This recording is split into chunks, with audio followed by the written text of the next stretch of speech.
왕관을 쓰려는 자, 그 왕관의 무게를 견뎌야 된다. 이 사업이 말이죠. 이 사업이 단순하게 어떤 투자 수익을 받는 투자 수익 상품의 하나였다면은 이러한 세레머니라든가 이러한 행사 자체가 별 의미가 없습니다. 예, 단순히 투자에 대한 대가를 받는 거니까. 근데 저희들은요, 프론티어리즘이라는 대명제가 있어요. 개척자 정신. 개척자 정신이라는 게 무엇일까요? 서부 개척 시대처럼 KOK, K-스타디움, K-컨텐츠, 한국이 낳은 블록체인 플랫폼을 전 세계에 알리러 다니는 거예요. 그런데 세간의 시선은 그렇게 넉넉하지가 않습니다. 수없이 많은 사기, 폰지, 상처, 그런 사람들로 인해서 이 정상적인 의미 있는 사업마저도 많이 퇴색되고 오해받고 편견에 사로잡혀 있기 때문에 그들의 시선과 싸워야 되고 어떤 사기 회사와의 거리를 둬야 되고 하는 이러한 과정들이 있습니다. 개척이라는 것은 불모지에 있는 자갈밭에 있는 것을 하나하나 걸러서 길을 만들어 나가는 거거든요. 또 눈 덮인 산에 길에 내가 어떻게 첫 발을 딛느냐에 따라서 뒤에 따라오시는 분들께서 올바른 길로 나가게 만들어드리는 그러한 사명과 의식이 있기 때문에 이러한 트로피라든가 이러한 세레모니가 상당히 의미가 있다라고 저는 자평을 합니다. 이번 미국 비즈니스 투어는요, 조금 내용이 달라요. 작년까지는 제가 어떤 사업에 대한 전체적인 흐름이라든가 사업 설명 위주로 했다면은 이제는 그 단계를 뛰어넘어서 회사가 진화하고 도약하는 그러한 모습들을 보여드릴 거예요. 여기 보면은 K-스타디움이 메인넷을 런칭한다라는 화면이 띄어져 있습니다. 자, 블록체인에 있어서, 이 블록체인 산업에 있어서 메인넷이라는 것은 과연 무엇이냐? 전 세계에 나왔던 모든 블록체인 프로젝트, 블록체인 과제는요, 어느 회사 할 것 없이 최고의 꼭지점, 최고의 목표가 바로 이 메인넷을 만들어서 런칭하는 거예요. 메인넷이라는 게 뭐예요? 메인 네트워크의 준말이에요. 블록체인 기술을, 자체 블록체인 기술을 개발해서 상용화하는 겁니다. 그럼 그 전까지는요, 남의 기술을 갖다 썼어요. 대표적인 기술이 여러분들 이더리움이라는 암호화폐 아실 거예요. 비트코인은 암호화폐 아버지라고 얘기하는 사람들이 있죠. 대명사죠. 이더리움은 알트코인의 아버지, 기술 코인의 아버지라고 합니다. 그래서 이 세상에 암호화폐 두 종류가 있다면 비트코인 한 종류, 하나밖에 없습니다. 비트코인은. 그리고 나머지 비트코인을 제외한 모든 코인을 알트코인, 대안코인이라고 부릅니다. 그 알트코인의 1위, 전 세계에서 가장 기술력이 인정받고 가장 많은 블록체인 프로젝트들이 쓰는 것이 바로 이더리움이 갖고 있는 ERC20 기술이에요.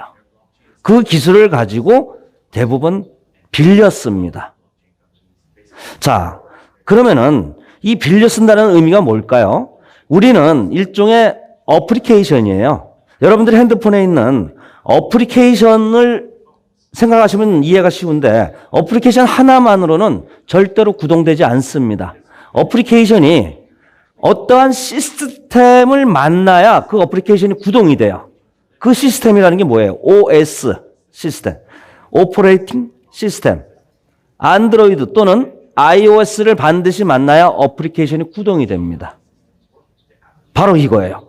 안드로이드, iOS라고 생각하시면 되는 거예요. 그만큼 전 세계 모바일 폰을 OS 시스템으로 깔아놓은 것은 두 종류밖에 없죠. 그만큼 어려운 기술입니다. 코인마켓캡이라는 좀 공적인 기구라고 해야 되겠죠. 코인마켓캡이 전 세계 암호화폐와 거래소의 거래량과 거래 금액 모든 평가를 거쳐서 매일매일 순위를 발표를 합니다. 순위를 발표하죠. 대부분 전 세계에 있는 사람들은 코인마켓캡에서 발표하는 순위를 보고서 그 코인이라든가 그 암호화폐, 그 블록체인 프로젝트에 대한 어떤 생태계, 펀더먼탈, 가치, 미래 가치 이런 것을 평가하거든요. 그 코인마켓캡에 있는 암호화폐 숫자가 지금 현재 약 18,000개가 됩니다. 그럼 실제적으로 암호화폐의 수는 얼마일까요? 상상을 초월합니다. 코인마켓캡에 리스팅이 되려면, 거기에 등재가 되려면 코인마켓캡에서 인정하는 거래소에 최소 1개 내지 2개 이상의 거래소에 상장이 돼 있어야 돼요. 그리고 일정 기간 동안 그 차트가 보여져야 됩니다. 코인마켓캡에 등재가 됐다고 해서 인정받는 코인이다? 절대로 아닙니다. 우리 KOK 토큰조차도 상장시켜놓고 한참 만에 거래량과 거래 금액이 올라갔어요. 그만큼 보수적입니다. 왜? 공적 기구에 가깝기 때문에. 레피테이션이 가장 중요시한 기구거든요. 거기에 들어가기도 어려운데 거기에 들어간 것이 18,000개의 암호화폐 중에서 자기네 자체 기술을 갖고 있는 코인은 약 50여 종류도 채 안 됩니다. 그럼 나머지는 뭐예요? 코인이 아니네? 아닙니다. 토큰입니다. 토큰과 코인은 같지만 다른 의미예요. 자체 블록체인 기술을 갖고 있으면 코인이 되는 거고요. 그렇지 않고 남의 기술을 갖다 쓰면 토큰입니다. 즉 건물주와 세입자의 입장이라고 봐야 되겠죠. 그래서 우리가 메인넷을 런칭하는 계기로 지금 회사가 시작한 지 2년 반이 됐어요. 이 메인넷을 만들고 런칭하는 데 있어서는 수없이 많은 세월과 수없이 많은 인력과 엄청난 돈이 들어갑니다. 메인넷 런칭을 계기로 해서 회사의 브랜드가 바뀝니다. 리브랜딩 됐습니다. KOK에서 K-스타디움으로 바뀌었습니다. 종전에는 KOK 플레이였어요. 플레이. 어떤 의미죠? 구글 플레이, 쿠팡 플레이처럼 뛰어놀다. 그런 개념입니다. 그런데 어디서 뛰어놀죠?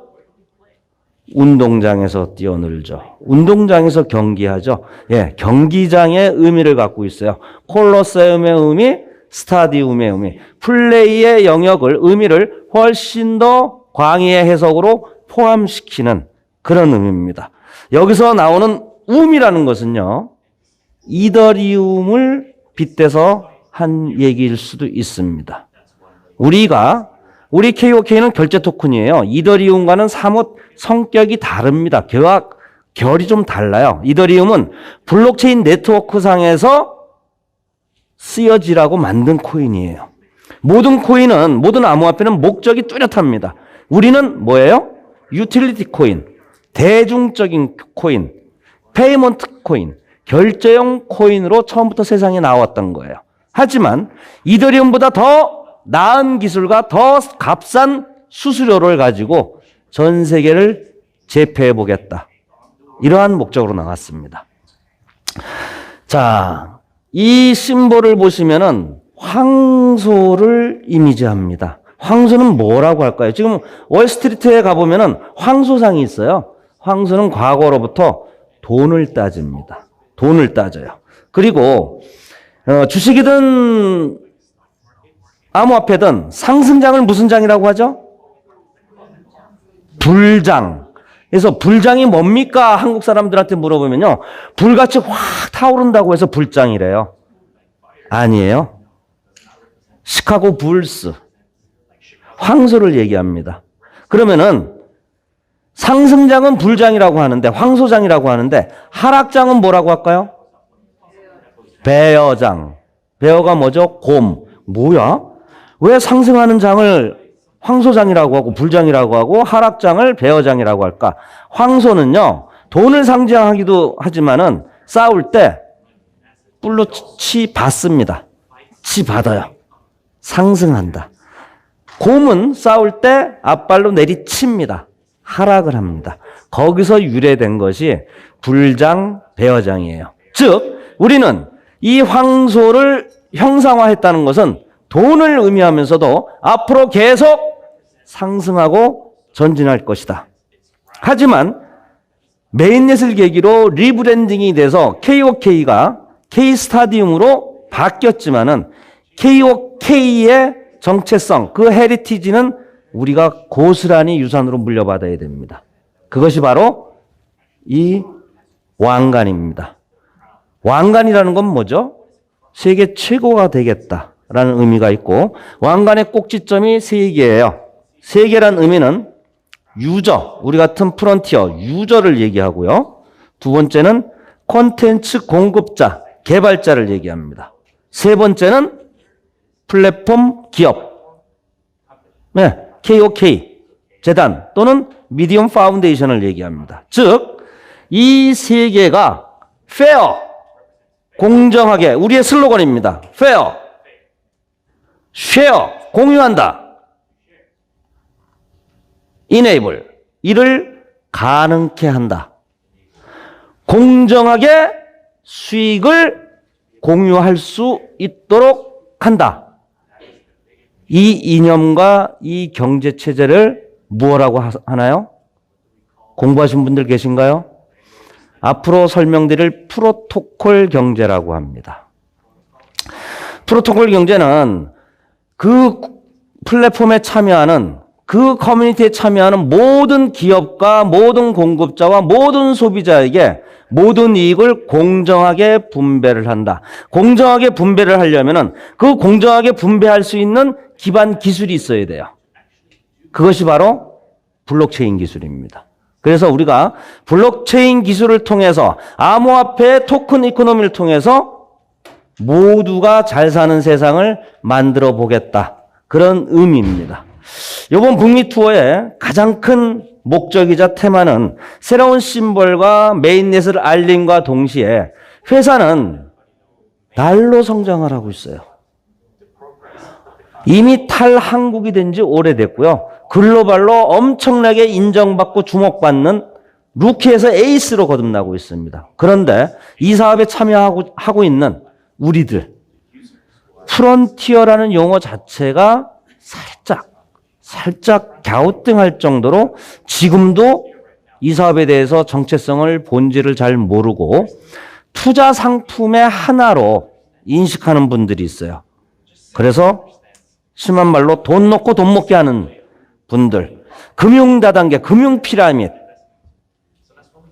이런 것으로 오인하는 분들이 있기 때문에 우리 커뮤니티가 건강해야만이 우리 모두가 이 한국이 만든 이 플랫폼을 전 세계에 우뚝 서게 만든다는 그런 사명의식을 갖자는 테마를 가지고 왔습니다. 시작하기 전에 세상 돌아가는 거 한번 들어봐야죠. 시작하기 전에. 자, 바이든 대통령이 행정명령을 한 2주 전에 발표를 했습니다. 앨런 미 국무장관은요, 이 행정명령을 가지고 역사적이라는 엄청난 표현을 했어요. 역사적이라는. 왜 역사적일까요? 그동안 트럼프 정부까지도요, 이 암호화폐에 대해서 적극적으로 이 산업을 육성해야 되고 투자자를 보호해야 되겠고 이러한 제도적, 법규적, 사회적 환경을 만들어주지 못했다는 얘기예요. 왜? 자칫하다간 달러 패권을 위협하는 존재가 되어버리니까. 그래서 이러지도 저러지도 못하지만은요, 개인의 운명은 시대의 운명을 거역할 수 없습니다. 기업의 운명 또한 시대적 흐름을 절대로 거역하지 못해요. 국가 또한 마찬가지입니다. 국민이 원하고 모두가 원하고 환경이 원하면 국가의 정책 또한 받게 되는 거예요. 그렇기 때문에 어쩔 수 없이 시대의 흐름에 맞춰서 바이든 대통령께서 행정명령을 내렸어요. 어떤 내용이냐? 짧게는 60일에서 길게는 180일 이내에 재무부, 상무부, 모든 국가의 공공기관들은 암호화폐, 블록체인 산업의 진흥책, 진흥입니다. 규제가 아닙니다. 진흥과 투자자 보호 대책을 만들어서 제출하라. 가히 역사적이죠. 미국 분이에요. 우리 윤석열 대통령, 한국이죠. 가상자산을 제대로 제도화하겠다. 심지어 전담 기본법을 만들겠다. 구체적으로 나옵니다. 지금 인수위에서 경제분과에 암호화폐 전문가들이 들어가 있어요. 그만큼 한국은요, 우리가 IT 최강국이에요. 여러분들 아시잖아요. 최강국의 IT 강국임에도 불구하고 블록체인 기술을 가장 높이 많이 개발했음에도 불구하고 종전에 문재인 정부까지 많은 탄압을 받았어요. 사기다, 도박이다. 정부에서 인정을 안 한 거죠. 그러니까 다 남의 나라 가서 싱가포르, 홍콩, 에스토니아, 몰타 이런 나라 가서 활동을 했습니다. 왜? 이것은요. 그리고 ICO라는 자체를 못하게 했어요. 그러니까 많은 블록체인 프로젝트들이 외국에 나가서 활동을 하는 소위 말하는 국부 유출에 안타까운 일들이 어마어마하게 많았습니다. 그런데 왜 윤석열 당선자 또한 왜 이런 정책을 낼까요? 아까 말씀드린 그대로예요. 말씀드린 그대로입니다. 개인의 운명은 시대의 흐름을 거역할 수 없고 기업과 국가의 운명 또한 시대적 흐름과 시대적 명령에 거부할 수 없다. 순응해야 된다. 그러니까 이러한 이미지가 과거에는 얼마 전만 해도 저게 과연 말이 될까? 아니 신용카드 쓰고 법정화폐 쓰면 되는데 왜 굳이 암호화폐가 필요할까? 저거는 볼 수도 없고 만질 수도 없는데 저게 사실일까? 하지만 이제는 받아들일 수밖에 없는 운명이 돼버렸죠. 그런데 지금도 많은 분들이에요. 일부가 아닌 많은 분들이 암호화폐를 부정하고 있어요. 시대가 바뀌었는데도 말이죠. 경영학의 대가, 바이블이라고 하죠. 그분이 이렇게 말씀하셨어요. 현대인의 문맹은 보지도 못하고 읽지도 못하는 사람이 아니다. 피터 드러커 얘기입니다. 현대인의 문맹은 보고 읽지 못하는 사람이 아니라, 쓰고 읽지 못하는 사람이 아니라 새로운 지식을 받아들이지 않거나 낡은 지식을 버리지 않는 사람이 새로운 문맹이다. 시대는 변하고 있는데 자신이 안 변한다는 거예요. 그런데 시대의 변화가 너무 쏜살 같아요. 코로나 이전에는요, 10년, 20년 거쳐서 시대가 변하는 것이 코로나 이후에는 예전의 10년이 지금의 1년, 아니 6개월 이내로 속도가 빨라집니다. 그렇다면 우리도 그래야 된다. 그러면 이 암호화폐가 비트코인이, 블록체인이 왜 나왔을까? 왜 나왔을까? 지금 쓰고 있는 화폐가 뭔가 불편하고 개선의 여지가 있으니까 새로운 화폐가 나온 거거든요. 과거에 동전 쓰다가 종이돈 나왔어요. 왜? 동전 갖고 다니기가 불편하니까 종이돈이 나온 거예요. 종이돈, 동전 갖고 다니기가 불편하니까 신용카드가 나온 거고 QR코드가 나온 거예요. 기존의 화폐에 뭔가 개선점이나 불편한 점이 있기 때문에 새로운 화폐가 나왔다. 인정하세요? 그러면 지금의 화폐가 뭐가 개선의 여지가 있죠? 뭐가 잘못됐죠? 네? 센트럴라이즈, 중앙화. 이거 어려운 말씀을 쓰시네. 왜? 중앙화가 돼서 뭐가 잘못됐다는 거예요? 네? 너무 천천히 전달이 된다?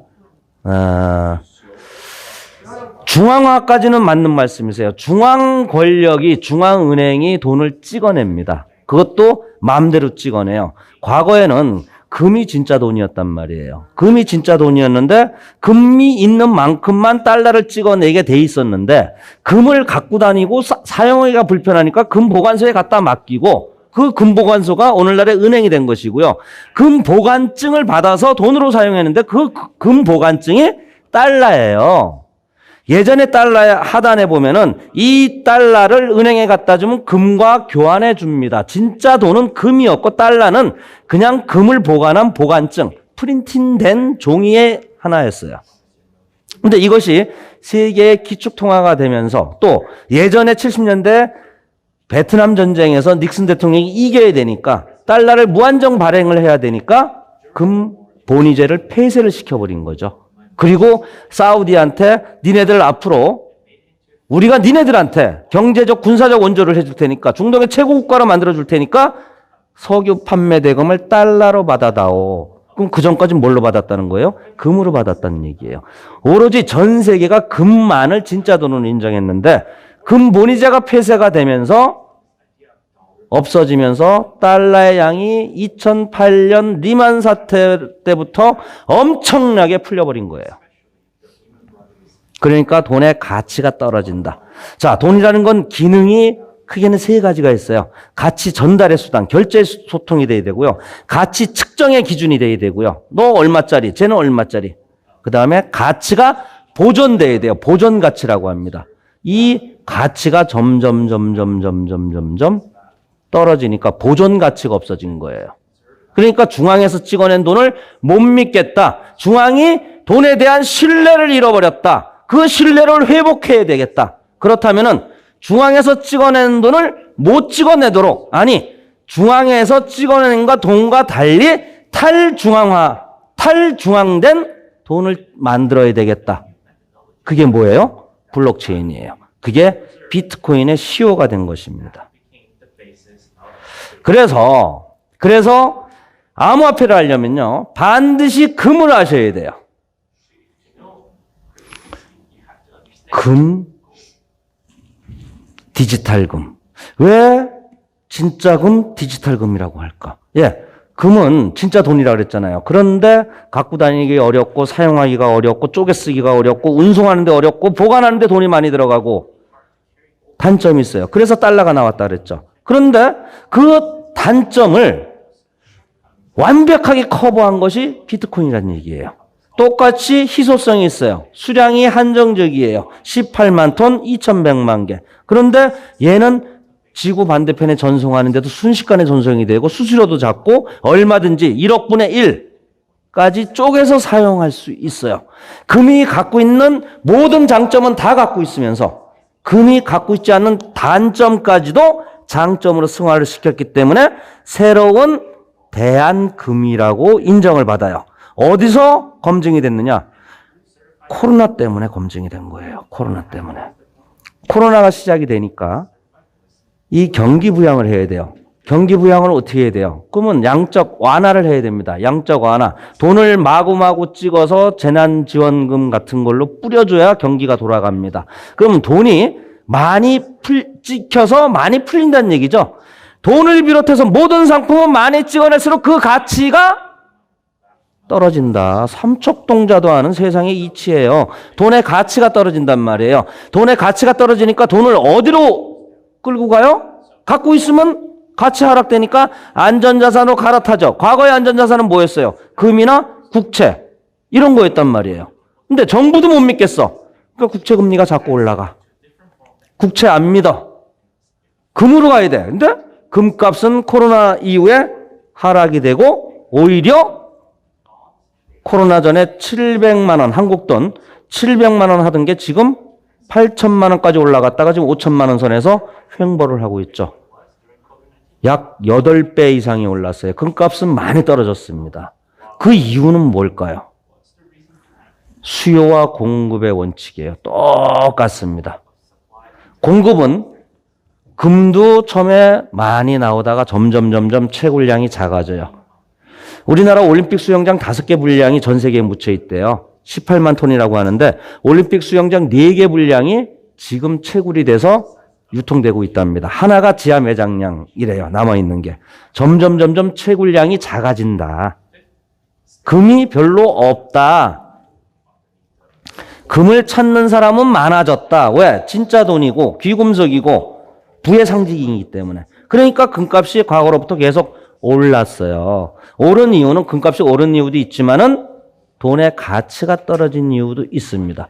자, 비트코인 또한 마찬가지예요. 10여 년 전에 나왔을 때는 분당, 블록당 50개가 채굴이 됐어요. 채굴 난이도도 가정용 컴퓨터로도 얼마든지 채굴이 가능했었습니다. 그런데 지금 뭐예요? 고성능의 컴퓨터로도 채굴이 어려워진 만큼 채굴 난이도가 올라갔어요. 점점 수량이 줄어들어요. 얼마큼 줄어들어요? 4년마다 절반씩 줄어듭니다.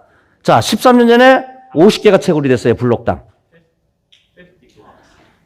이 반감기의 주기가 21만 블록이 쌓일 때마다 절반씩 채굴량이 감소되도록 설계되어 있거든요. 50개에서 25개, 25개에서 12.5개, 지금 6.25개, 앞으로 1년 반 정도 뒤면은 3개밖에 채굴이 안 됩니다. 그리고 또 4년이 되면 1.5개밖에 채굴이 안 돼요. 그러다가 2030년이면 비트코인의 전체 수량 2100만 개 중에서 약 99%가 채굴이 완료가 된다. 더 이상 안 나온다. 그런데 이러한 성격으로 인해서, 금을 대체하는 성격으로 인해서 안전자산으로 가기 때문에 가격이 점점 올라간다. 왜? 돈의 가치는 떨어지는데 왜 비트코인의 수요는 몰려들까? 전 세계에서 유일하게 비트코인을 법정화폐로 채택된 나라를 혹시 알고 계신가요? 엘살바도르. 어제 뉴스에서 그 이웃 나라가 비트코인을 법정화폐로 채택하겠다라고 발표한 나라가 있어요. 아세요? 온두라스. 베네수엘라는요, 이 인플레이션이 어마어마해요.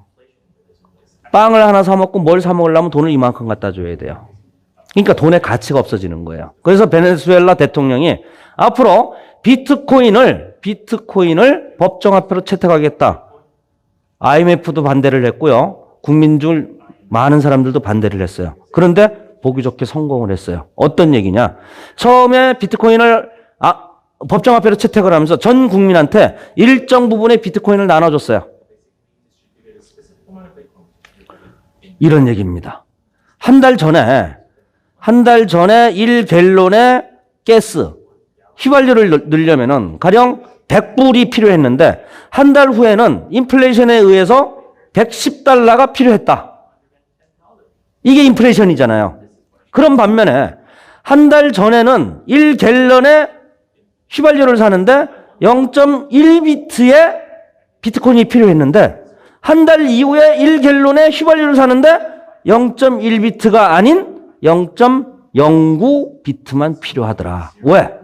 비트코인의 가치가 올라가기 때문에. 즉, 모든 화폐의 문제점은 인플레이션 화폐예요. 앞으로 코로나가 빠지더라도 인플레이션은 계속됩니다. 코로나 전에는 인플레이션 없었어요? 매년 전 세계적으로 2% 내지 10% 이상 개발도상국은 어마어마한 인플레이션이 있습니다. 점점 돈의 가치는 떨어진다. 그렇다면 안전자산으로 갈아타려고 하는 노력과 요구는 계속될 것이다. 그중에서 지금 그나마 검증받은 것이 블록체인에 의한 비트코인입니다. 점점 더 할 겁니다. 즉, 금을 알아야 비트코인을 알 수 있고요. 비트코인을 알아야 우리가 지금부터 알아듣고자 하는 KOK 코인입니다. 이제부터는 토큰 아닙니다. 코인을 알 수 있습니다. 이것은 뭐예요? 블록체인 기술이 좋아서 그런 것도 있지만요. 이건 블록체인 기술이 거의 없다시피 해요. 기술 자체가. 지금 나오는 코인들은 굉장한 블록체인 기술들이 내장돼 있죠. 기술도 좋아진 데다가 비트코인이 갖고 있는 수요와 공급의 원칙을 그대로 존속을 한다면 이 KOK 코인도 비트코인처럼 비트코인 이상으로 가치를 인정받지 않을까 하는 것이 전 세계 모든 암호화폐의 로망입니다. 그런데 말입니다. 그들의 희망대로 로망대로 된 데가 있나요? 없었어요.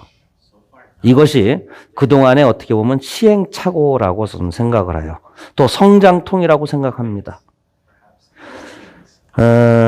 인간이 가장 위대한 발명품을 뭐라고 하나요? 인터넷이라고 합니다. 과거에는 불이라고 했어요.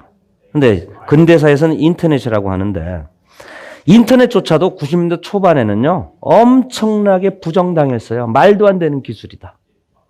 블록체인 똑같습니다. 지금 나온 지 10년이 약간 더 넘었는데 지금도 부정받아요. 하지만 모든 기술은 마찬가지였어요. 여러분들이 지금 쓰고 있는 스마트폰의 IoT라고 하죠. 사물 인터넷. 어디 가자. 이게 벌써 나온 지가 15년이 됐어요. 이제 상용화되기 시작을 한 겁니다. 모든 기술은 그러한 성장 과정을 겪고 있어요. 그것이 성장통이고 과거에 어떻게 보면 수업 년을 벌인 거죠. 거기에 사기꾼들이 한술 더 떠서 그러한 것을 포장을 해서 금융다단계, 금융피라미드를 해서 많은 사람들한테 울렸습니다. 이거 사서 이 코인이 상장이 되면 어마어마한 돈을 벌게 해줄 것이다. 이거 사라, 저거 사라, 저거 사라. 단 하나라도 여러분들 성공하신 거 있었어요? 그런 틈바구니에서 KOK가 2년 반 전에 태어났다. 얼만큼 고생을 했겠습니까? 여기까지 오는데. 이제는요, 오늘 제가 객관적인 자료를 다 보여드릴 거예요. 여러분들이 당연히 고개를 끄덕끄덕 할 수 있도록. 지금 메인넷에 대한 크로즈 베타를 하고 있습니다. 지갑을 생성해서 테스트를 하고 트랜잭션을 해보고 가스비를 받아보고 하는 과정에 있어요. 이것이 약 한 달 정도 진행이 됩니다. 그래서 다음 달 정도면 오픈 베타가 바야흐로 시작이 돼요. 몇 년 내 걸쳐서 만들어 놓은 것이 이제서 상용화가 된다. 그럼 여러분들은 지금까지는 토큰이었다가 이제 당당히 코인으로 인정받는 것을 가지고 여러분들이 직접적으로 트랜잭션을 할 수 있고 그것을 스캔해서 장부상에 나타나는 것을 모조리 검증할 수 있다. 검증할 수 있다. 이게 팩트입니다. 내가 내 눈으로 회사가 돌아가는 것을 실제 생태계가 움직이는 것을 내가 내 눈으로 누구든지 객관적으로 검증할 수 있다. 이제 믿어 안 믿어? 그런 말이 필요가 없다. 메인넷이 된다면요. 당연히 기술력이 입증이 되겠죠. 당연히. 기술력이 입증이 되면은 얘네들이 탐을 내요. 과거에는요. ICO라는 걸 많이 했어요. 토큰을 팔았죠. 팔아서 ICO 자금을 모집을 해서 그걸로 메인넷을 만들었어요. 그럼 메인넷을 만들면 이 거래소에서 우선 상장을 시켜줬어요. 그런데 거래소에 메이저 거래소에 상장이 됐는데도 불구하고 메이저 거래소인데도 불구하고 떡락이 돼버려요. 투자자들이 몽땅 피해를 입어버려요. 무슨 얘기죠? 아니 메인넷이 만들어졌으면 우수한 기술력이 입증이 됐다는 건데 왜 가격이 인정받지 못할까? 네, 메인넷이 만들어지면 뭐예요? 그 메인넷을 쓸 수 있는 유저, 생태계, 커뮤니티가 조성이 안 돼 있는데 그 가스비가 나와야 되거든요. 운영비가 나와야 돼요. 개발하는데 수백억이 들어가지만 운영하는데 더 많이 들어갑니다. 그러니까 그 메인넷을 사용할 수 있는 생태계가 있는 상태에서 메인넷이 만들어져야 되는데 이게 없었다. 기술력만 가지고선 절대로 수요와 공급 원칙이 안 맞는다. 자, 우리는 메인넷이 없는 상태에서도요. 세계 10대 메이저 거래소에 줄줄이 지금 상장이 되고 있습니다. 그런데 메인넷이 만들어졌다라고 한다면 어떻게 될까요? 얘네들이 모셔갑니다. 모셔가요. 또 하나, 아까 말씀드린 대로 실시간으로 가스비 영업이익이 트랜잭션 피가 얼마나 들어오는지를 여러분 스스로가 이건 기능이기 때문에 아우 나 그런 거 전산 어려워서 못해 이런 것도 필요 없어요. 은행에 계좌 추적하는 거하고 거래 내역 보는 거하고 똑같아요. 여러분들이 다 보실 수 있는 거예요. 확실하게 회사가 돈을 벌어들이고 있구나라는 것을 알 수 있습니다. 과거에 얼마 전까지 지금도 그렇겠죠. KOK, K스타디움을 부정시하는 단어가 두 개가 있었어요. 하나는 수익 재원이 불투명해. 수익 재원이 불투명해. 또 하나는 다단계잖아. 이렇게 지적을 받았어요. 이제 K스타디움으로 바뀌면서 이 두 가지가 완벽하게 해치가 됐습니다. 자유로워졌다는 얘기예요. 왜? 우리는 그동안 사실 맞았습니다. 우리는 다단계 판매가 아니에요. 한국 법령에서 얘기하는 한국만 그렇습니다. 방문 판매업이라는 게 있기 때문에 여기서 얘기하는 것은 재화의 판매로 인해서 3단계 이상의 수당이 풀리면은 방문 판매법 위반이다. 이걸 통째로 우리한테 잣대로 들이댔었어요. 근데 우리는 판매가 아니잖아요. 그리고 재화를 거래하지도 않았어요. 금전도 거래하지 않았어요. 그러니까 우리는 다단계가 아니야 라고 항변을 했지만 어찌됐든 니네들은 3대 이상에서 수익이 풀리잖아. 3대 이상. 그러니까 다단계야. 이렇게 지적을 받았는데 이번 메인넷 계기로 해서 정책 변경이 됐죠. 이제 2단계까지입니다. 1대는 우리는 원칙적으로 리퍼럴 마케팅이에요. 1대에 대해서 보상을 주고요. 2대부터 15대까지는 하나로 묶어서 그것이 2대입니다. 이제는 3단계 이상 수익이 풀리지 않습니다. 2단계까지예요. 한국으로 말하자면 후원 방판 형식으로 바뀌었다. 이제 다단계 소리는 있을 수가 없다. 하나 해결됐죠. 또 하나. 수익 재원이 불투명하다. 콘텐츠가 없는데 어디서 이익이 나오고 매출이 나와서 그 보상을 막아주는데 그러니까 그게 안 보이니까 결국엔 뒤에 돈 가지고 뒤에 사람 돈 가지고 앞에 사람 돌려막는 폰지 사기야.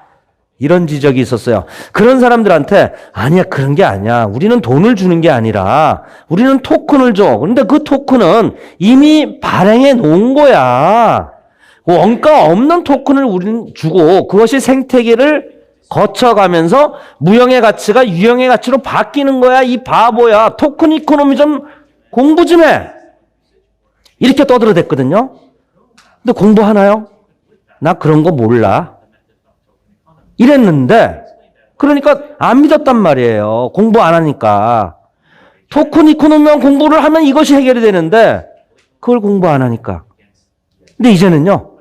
토큰 이코노미는 당연히 알려줘야 되겠죠. 하지만 네가 들어가서 트랜잭션 봐. 스캔해봐. 수익 재원 나오지? 이게 냅니다. 가장 우리를 발목을 잡았고 괴롭혔던 이 두 가지 문제가 완전히 해지가 돼버렸다. 그럼으로써 가장 중요한 게 이 내용이에요. 자, 이 내용이 가능하려면은 D앱이라는 걸 아셔야 됩니다. D앱. 아까 제가 핸드폰에 어플리케이션 말씀드렸죠. 어플리케이션에 D, 센트럴라이즈만 붙이면 D앱이 되는 거예요. 앱이라고도 합니다. 탈중앙화된 어플리케이션. 각종 게임이든 컨텐츠든 블록체인상에서 사용하는 모든 서비스 상품을 다 D앱이라고 합니다. 이 D앱이 우리의 체인을 사용하도록 만들어야 되는 거예요. 이더리움 체인, 이더 체인, ERC20을 갖다 쓰는 회사가 거의 다예요, 지금은. 그런데 이더리움보다 훨씬 좋은 기술력과 확장성과 결제 능력과 수수료가 싸다면 여러분들이 새로운 토큰을 만들어낸다면 과연 이더리움이 나한테 맞는 것일까? KOK 체인이 나한테 맞는 블록체인 기술일까? 저울질을 하게 되겠죠.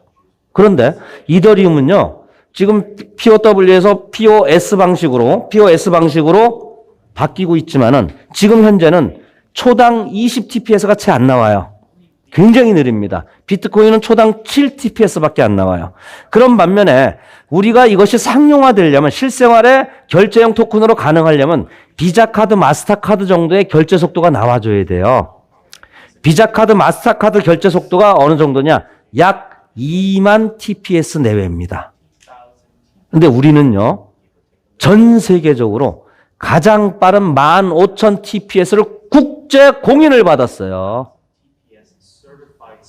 이게 중요한 거예요. 우리가 떠드는 얘기가 아니라 일방적으로 국제 공인을 받았어요. 15,000TPS를. 올해 10만 TPS, 100만 TPS까지 도전을 합니다. 이미 5만, 10만은 우리가 내부 테스트 다 끝낸 거예요. 자, 세계 최고의 결제 능력, 결제 확장성, 처리 속도 갖고 있죠. 그럼 이제 나머지는 뭐예요? 가스비. 왜 가스비라고 하죠? 여러분들 차 운전할 때 기름 넣으러 주유소 가시죠? 주유소를 뭐라 그러세요? 가스 스테이션이라고 하죠. 예. 이 트랜잭션 하는데도 차가 굴러가는 것처럼 연료가 필요해요. 그래서 가스비라고 합니다. 이 가스비가 블록체인상에서 나타나는 영업이익이에요. 메인넷을 갖고 있으면. 그런데 이더리움이 갖고 있는 가스비는 지금 한 5만 원 정도 할 거예요. 40불 정도. 네. 굉장히 비쌉니다. 트래픽이 심해지면 더 비싸져요. 어떨 때는 10만 원도 갑니다. 우리는 얼마? 전 세계에서 가장 저렴한 수준. 솔라나도 이기고 루나도 이기고 이오스도 이기고 퀀텀도 이기고 모든 블록체인 프로젝트의 메인넷보다 훨씬 더 빠르고 훨씬 더 싼 가격에 세상에 공급하겠다. 1센트, 10센트, 100원. 100원. 자, 그러면은 여기서 저렇게 얘기하면 뭐 숫자적으로 좀 검증된 거 없을까? 이렇게 문의하셔도 되잖아요. 예. 이제 우리는 블록체인 상에서 회사한테 지급을 받습니다. 지금까지는 DB에 의해서 지급을 받았어요. 매일매일 수익 정산 받는 것을 하루에 한 번 받았죠. 이제는 하루에 24번을 받습니다. 매 시간마다 수익을 정산해서 받아요. 왜 하루에 한 번 지급해도 되는 것을 왜 24번으로 나눠서 지급하느냐? 예, 24번이면 1회당 100원, 10센트 정도면 하루에 2달러 정도만 회사에 내면 그만이에요. 수익자 부담의 원칙이니까. 그런데 그러면 1회당 트랜잭션 피가 2달러가 돼버려요. 남들이 쓰는데 부담이 됩니다. 남들이. 이 D앱들이 쓰는데 부담이 돼요. 그러니까 우리만 쓰려고 만든 블록체인 기술이 아니라 남들이 쓰게끔 해야 되는 블록체인 기술이 돼야 된다. 우리가 이더리움을 마치 갖다 쓰는 것처럼 그러려면 수수료를 낮춰야 된다. 그러니까 24번으로 쪼개서 주자. 그러면 1회당 10센트. 세계 최저 수준이에요.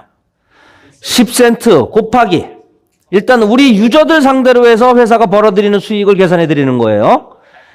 10센트 곱하기 24시간이죠. 곱하기 1년 365일 해보세요. 10센트 곱하기 24시간 곱하기 365일 곱하기 우리 유저 수가 몇 만이에요? 활동 유저 수만 계정 수는 수없이 많습니다.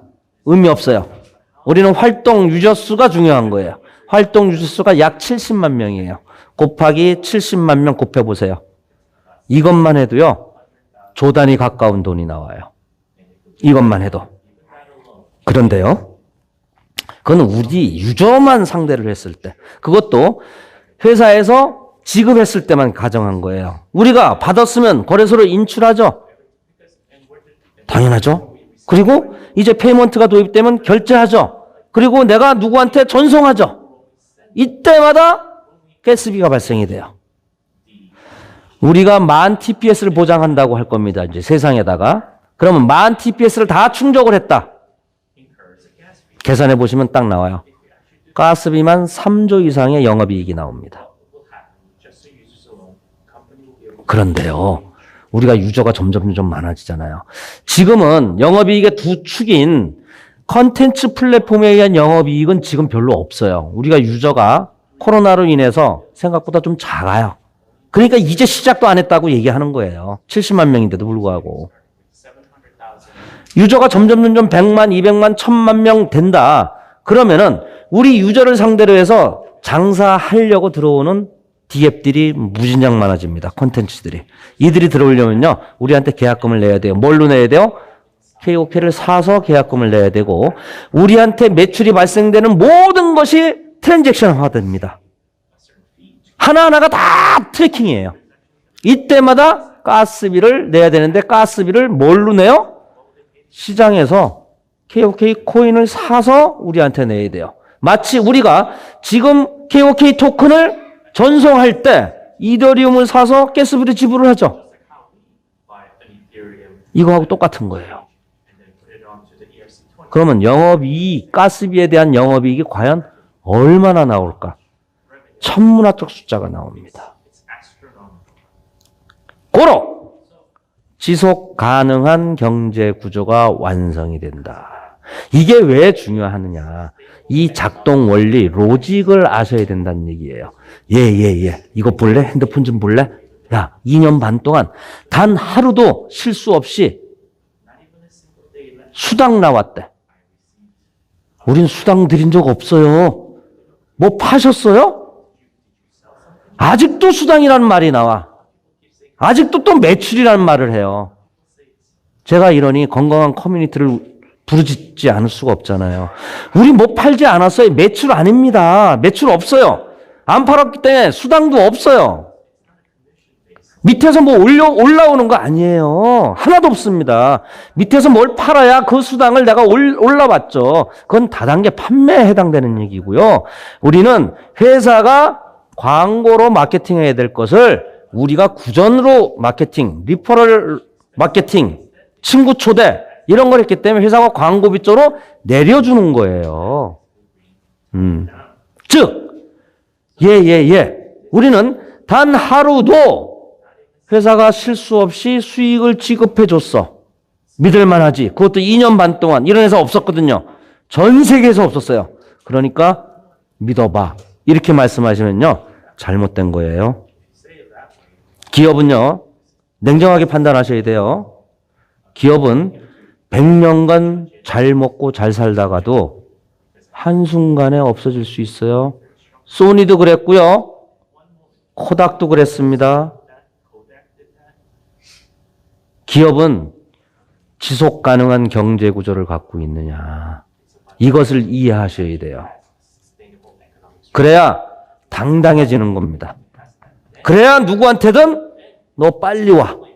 시간 없어. 빨리 와. 나하고 이 사업 하자. 이게 되는 거예요. 지속 가능한 경제 구조인지 지금까지 잘해왔다가 아니라 앞으로 더 잘할 수 있는 구조를 갖고 있고 완성해 나갈 것인지에 대해서 여러분들이 학습하셔야 된다. 자, 커뮤니티 풀에 대해서 말씀드릴게요. 메인넷에서 가장 중요한 얘기입니다. 새로운 아이템이 몇 가지 상품이 나와요. 우리가 쓸 수 있는 상품도 있고요. 기업들만 쓸 수 있는 상품이 있어요. 대표적인 게 K-스타디움 브릿지. 브릿지는 뭐죠? 연결하다예요. 자, 이더리움 체인이 있어요. 이더리움과 이오스 코인이 있어요. 이오스 체인이죠. 이 두 개가 호환이 안 됩니다. 그런데 미디움이 개발한, 우리를 기술 개발하고 운영하는 주식회사 미디움이 개발한 이 브릿지 상품을 이용하면 하드웨어예요. 소프트웨어 아닙니다. 하드웨어를 이용하게 되면 이종 체인 간의 결제와 송신이 가능하다. 획기적인 겁니다. 이 브릿지 기술은 이미 나와 있는 기술인데 우리가 세계 최초로 하드웨어적으로 풀어낸 거예요. 우리의 15,000 TPS 공인받은 것도요. 전 세계 최초 유일하게 하드웨어로 풀어낸 겁니다. 모든 회사가 소프트웨어로 풀어내려고 했거든요. 유일하게 하드웨어로 풀어내서 인정받은 거예요. 이 브릿지 상품이 나오고 마이크로소프트 익스플로러처럼 우리의 어떤 로직이 전 세계의 블록체인에서 사용이 될 거예요. 자신 있어요. 또 하나, 새로운 블록체인들이 우리한테 들어오면서 투자와 새로운 보상을 나눠줍니다. 많은 기업들이 들어올 거예요. 많은 기업들이. 그렇게 되면 그들은 에어드랍을 해야 되고 광고를 해야 돼요. 우리한테 뭔가를 선물을 줘야 됩니다. 그것이 바로 보상이에요. 뒤에서 자세히 나옵니다. 지금까지 이오스든 퀀텀이든 루나든 솔라나도 마찬가지예요. 여러분들 코인을 좀 공부하신 분들, 하다못해 단타를 하셨던 분들은 이 정도 용어는 알아두실 거예요. 그들은요, 기관들이 모든 수익을 다 가져갔어요. 기관들은 처음에 잘 안 들어옵니다. 그런데 이게 될 법한 사업 같으면요, 기관이 때를 놓치지 않으려고 미리 들어와요. 그래서 많은 돈을 붓습니다. 그걸 보고서 개미들이 뒤따라갑니다.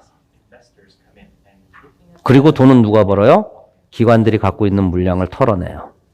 그러면서 시장을 움직이기 때문에 주식이든 암호화폐든 트레이딩, 단타를 해서는 절대로 개미가 돈을 벌 수가 없다. 고래한테 못 당한다. 모든 코인은 기관이 다 돈을 가져갔어요. 이것을 개인이 벌어갈 수 있도록 한다. 자, 우리는 지금 마이닝 풀이 있어요. 마이닝 풀. 채굴 보상, 후원 보상, 등급 보상이라는 게 있죠. 이건 굉장히 안정적입니다. 얼마를 스테이킹이라는 건 고정시킨다는 거예요. 은행에 마치 예치하듯이 어떤 블록체인 플랫폼에 내가 고정을 시키면 그 블록체인 플랫폼에서 그 스테이킹된 것을 가지고 기술 개발과 각종 투자와 블록체인 네트워크를 넓히는 데 사용을 합니다. 거기에 따라서 보상으로 그 블록체인 네트워크에서 발행한 채굴된 토큰을 주죠. 그게 바로 KOK 토큰이에요. 그 토큰의 보상 채굴률이 연 48% 정도. 굉장히 크죠. 예, 50% 가까우니까 평균적으로요. 거기다가 누구를 소개하면 회사에서 광고비 대신에 레퍼럴 보너스 주죠. 1대 추천자의 100%. 그 수익의 100%를. 그리고 그것이 팀으로 조직화돼서 내려가게 되면은 15대까지 계속적으로 등급에 관련된 수익을 또 줍니다. 시간이 가면 갈수록 안정적이죠. 여기에 메인넷이 들어서면서 이건 그대로 갑니다. 그대로 가고요. 새로운 풀이 하나 생겼어요. 그게 바로 커뮤니티 풀입니다. 이 커뮤니티 풀은 어떤 걸 얘기하느냐? 이 마이닝 풀 외에 새로운 커뮤니티 풀이라는 이 풀에 내가 갖고 있는 KOK 코인을 넣습니다. 항아리라고 가정을 하는 거예요. 넣어요. 내가 채굴된 걸 넣어도 되고 시장에서 사서 넣어도 됩니다. 새로운 나의 지갑이 생성이 되죠. 그런데 우리 마이닝 풀에 기존에 있는 풀에서는 내가 해지도 할 수 있고 꺼내 쓸 수도 있어요.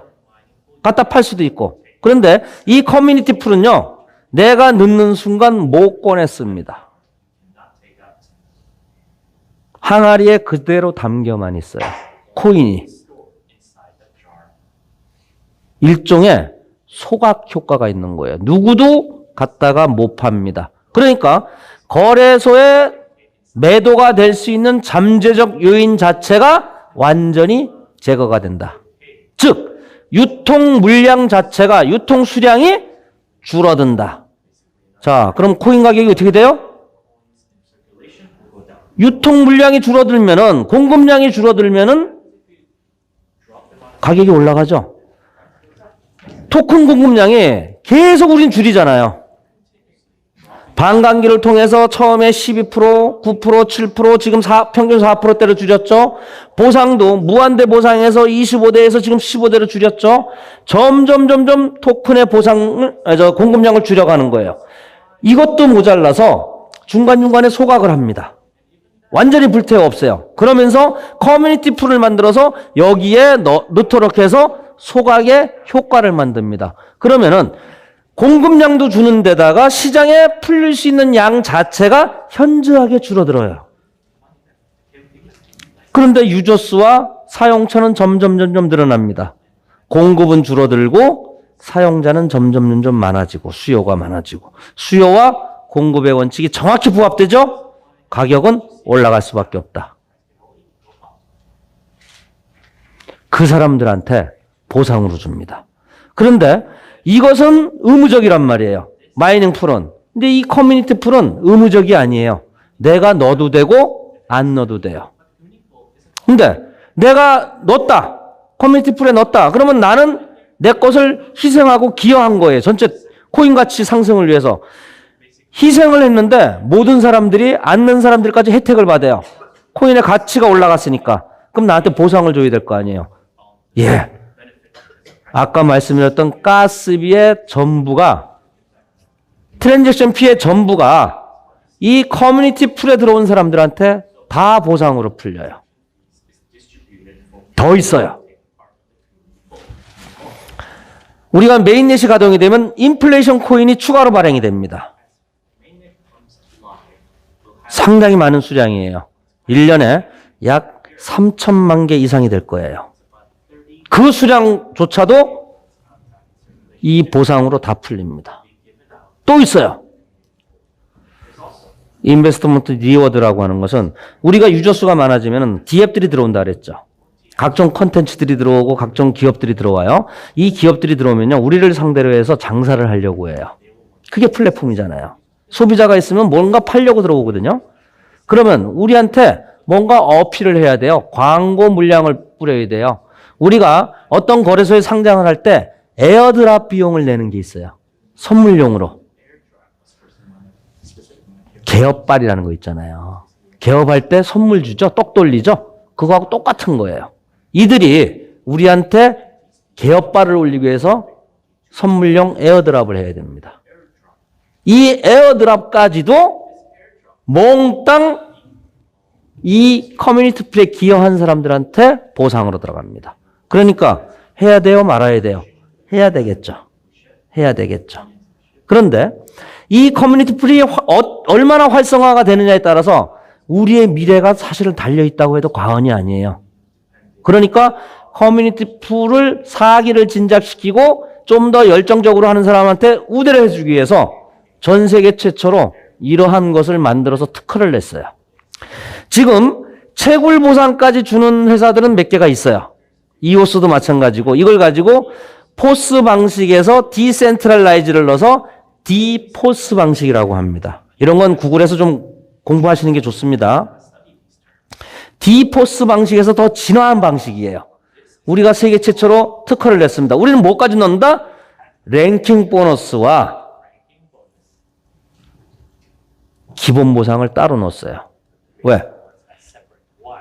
너무 많이 가지고 있는 일부 고래들만 돈을 줄 수가 없고 작게 가진 사람한테도 공정하게 돈을 줘야 되니까 나눠줘야 되니까 기본 보상을 그 가스비와 저기 있는 모든 보상의 70%를 똑같이 비율대로 나눠줍니다. 100개 넣었고 50개 넣었으면 100개에 해당하는 것, 50개에 해당하는 것. 그렇게 70%를 풀어주고요. 노드별로 노드가 뭐 가령 10개도 될 수 있고 100개도 될 수 있고 200개도 될 수 있어요. 들어오는 사람들이. 그런데 12위까지 많이 기여한 사람한테 20%를 풀어줍니다. 1등은 20%에 30% 정도가 몽땅 줘요. 그리고 1등과 1순위와 2순위의 차이는 또 30% 차이가 납니다. 2순위와 3순위의 차이는 또 30%가 나요. 그러니까 순위가 올라갈수록 보상이 커진다는 얘기예요. 요건 12위까지, 12순위까지. 채굴 보상은 6순위까지 줍니다. 자, 그러면 이거 계산해야 돼요. 내가 단독 노드로 기업 풀에 들어갔다가 커뮤니티 풀에 들어갔다가 최소한 12위까지 들어와야 되는데 나는 그럴 능력이 없어. 내가 넣는 수량이 별 볼 일이 없어. 그러면은 위임하는 거예요. 이게 디포스 방식입니다. 우리 PD에 보면은 투자, 위임, 보상이라는 말이 있을 겁니다.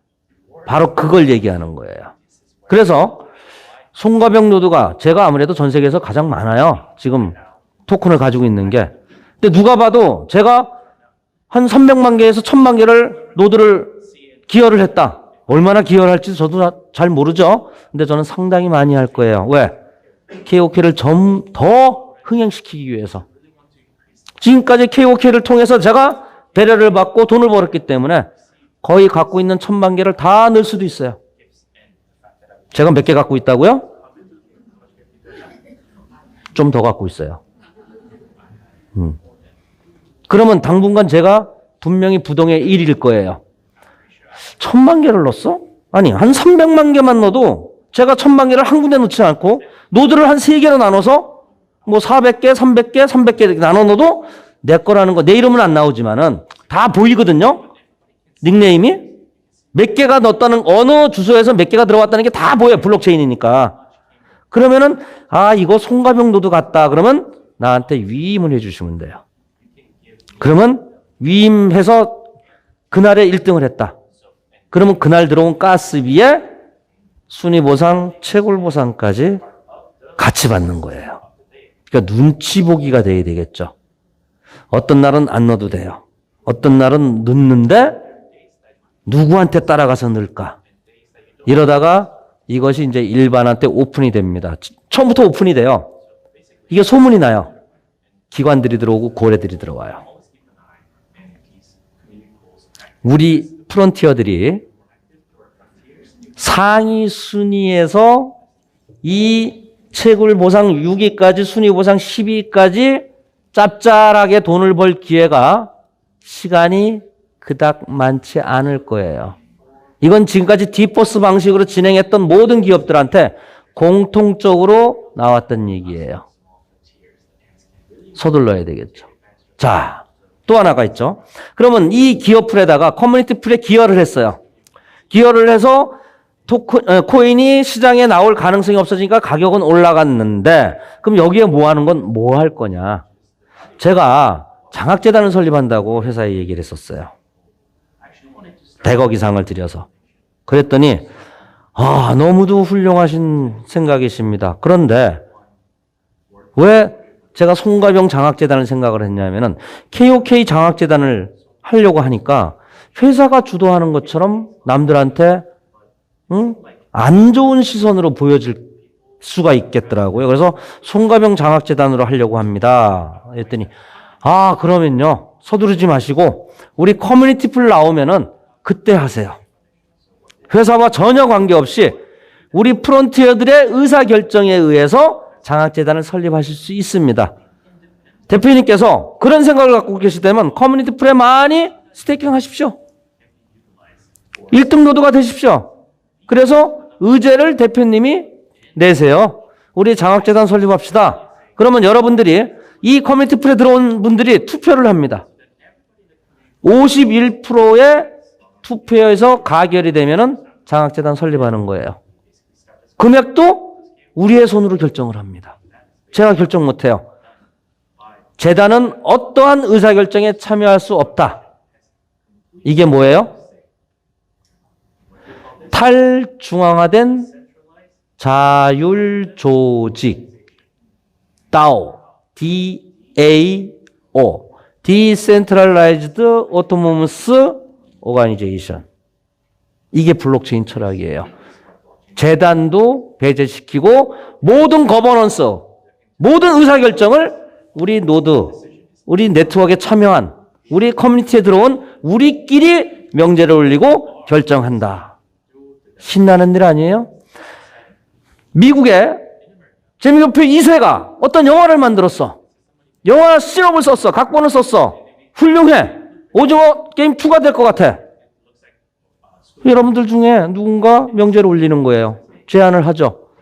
자, 투표합시다. 51%에 가결이 되면은 얼마 투자합시다.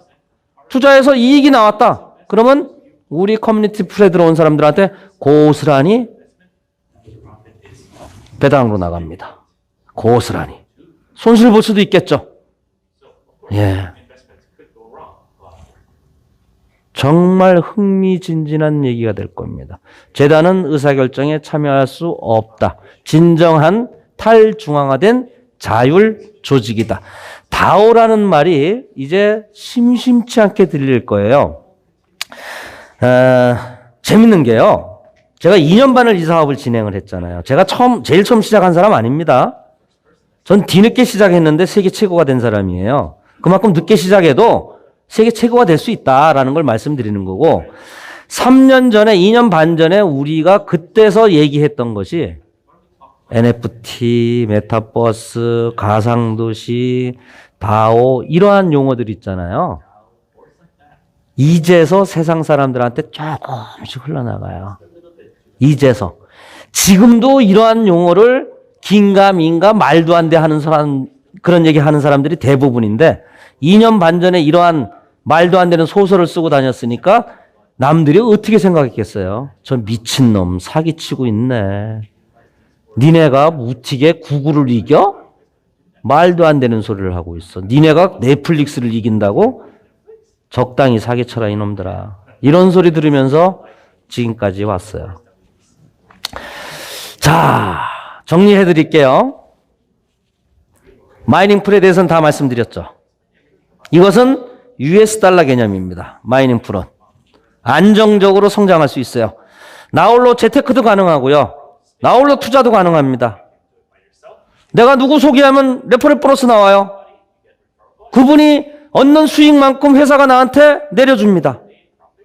그리고 그분이 또 누군가를 소개를 하면은 거기서 또 레벨 보너스가 나와요. 빅비즈니스로 가는 방법이죠. 안정적으로 성장을 하는데 이제 커뮤니티 프리 메인넷에 들어오면서 채굴 수익과 랭킹 보너스와 기본 보상이 나오면서 이거는 중요한 얘기입니다. US 달러 개념이 아니에요. 수량이에요. 굉장히 중요한 얘기예요. 수량이에요. 그리고 이것은 눈치 보기도 해야 되고 전략과 전술이 있어야 돼요. 위임하는 것도 전략이에요. 재미있는 현상이 나올 거예요. 여러분들 이거 많이 초창기에 참여해 주시는 게 돈을 버는 방법이다. 뭐 이론적인 얘기지만 이렇게도 가능해요. 내가 오늘 100개의 코인을 커뮤니티 풀에 넣는다. 그리고 오늘 들어오는 가스비가 10,000개가 들어온다. 그죠? 그럴 수 있잖아요.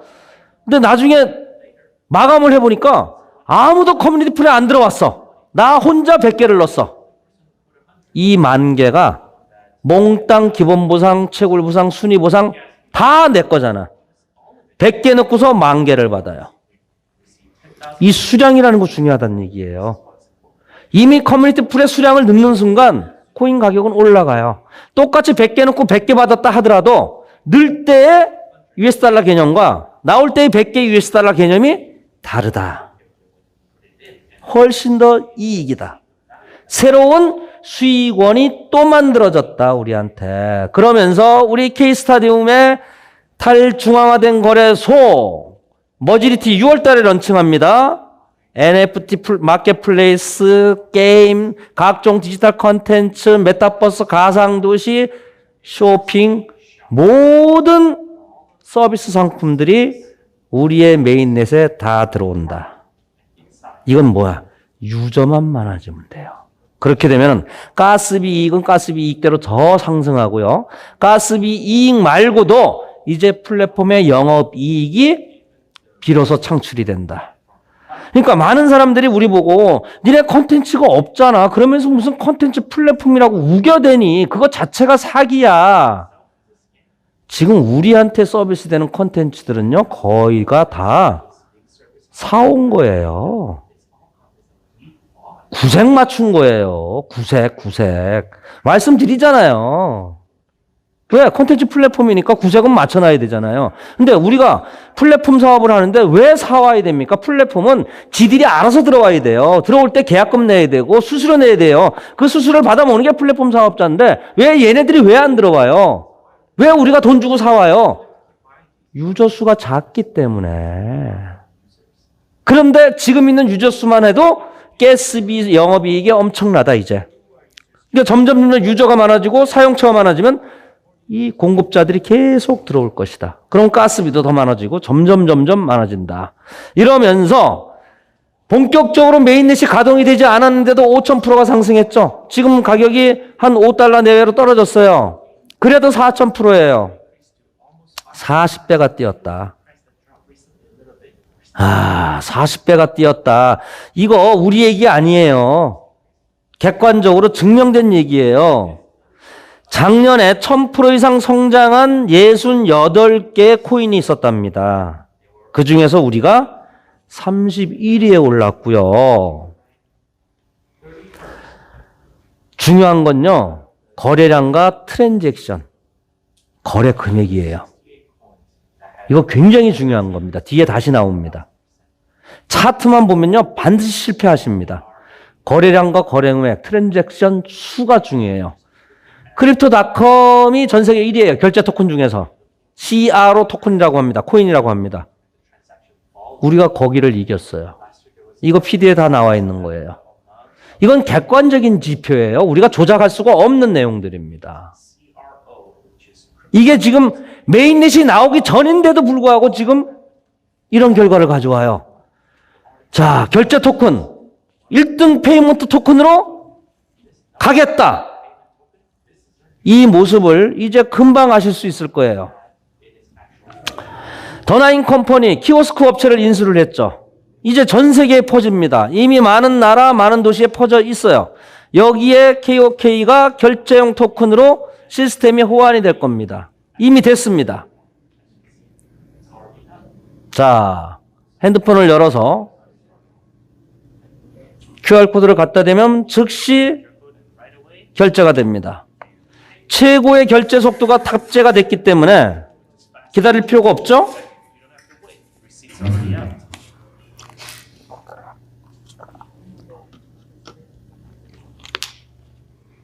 자, 여러분 주변에 이곳 뉴욕에서, 뉴저지에서 식당을 하신다, 커피숍을 하신다, 미장원을 하신다.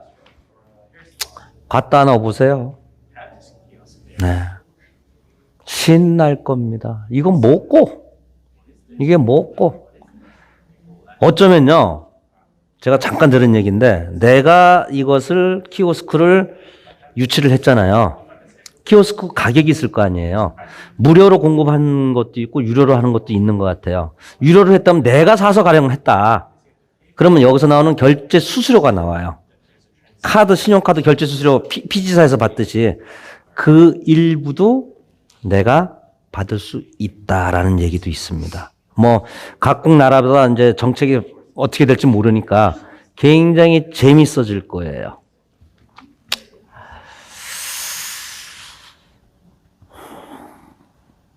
현재 우리가 상장돼 있는 거래소입니다.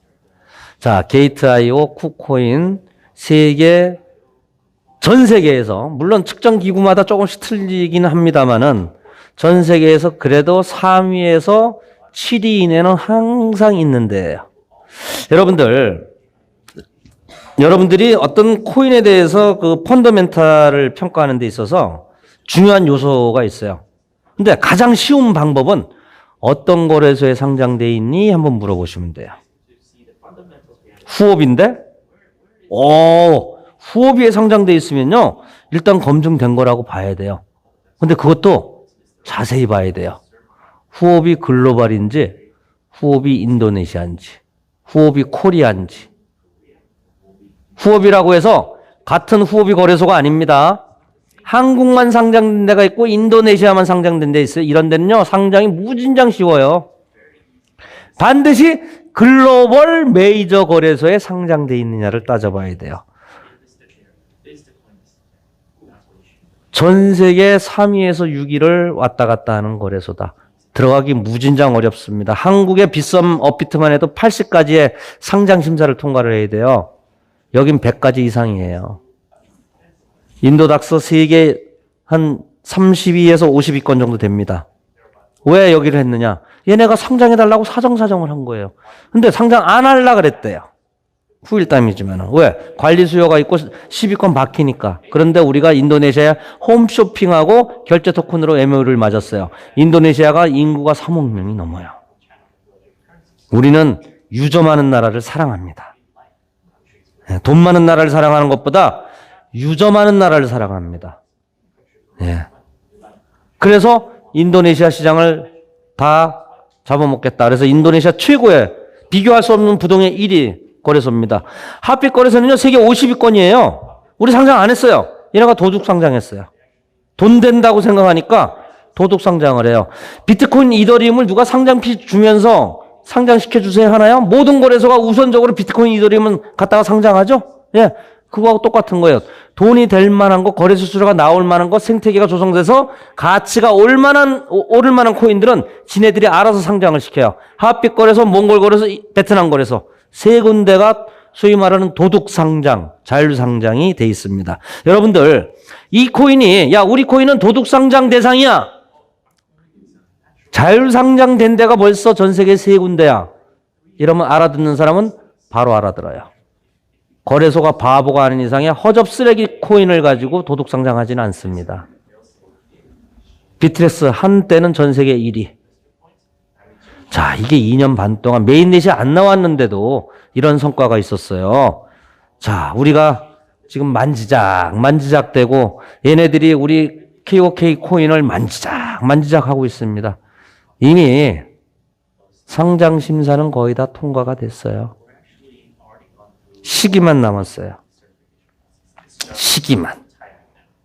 어디죠? 올해 안에 상장 된다? 아니, 되기를 바라겠게요. 제가요, 된다 그러면요, 이게 완전히 일파만파가 돼버려요. 상장되기를 바라겠습니다. 아마 제 말이 맞을 거예요. 예. 어디에요? OKEX. 어디에요? 비트파이넥스. 이거 알면은 돈 좀 버리신 분이야. 어디에요? 어디에요?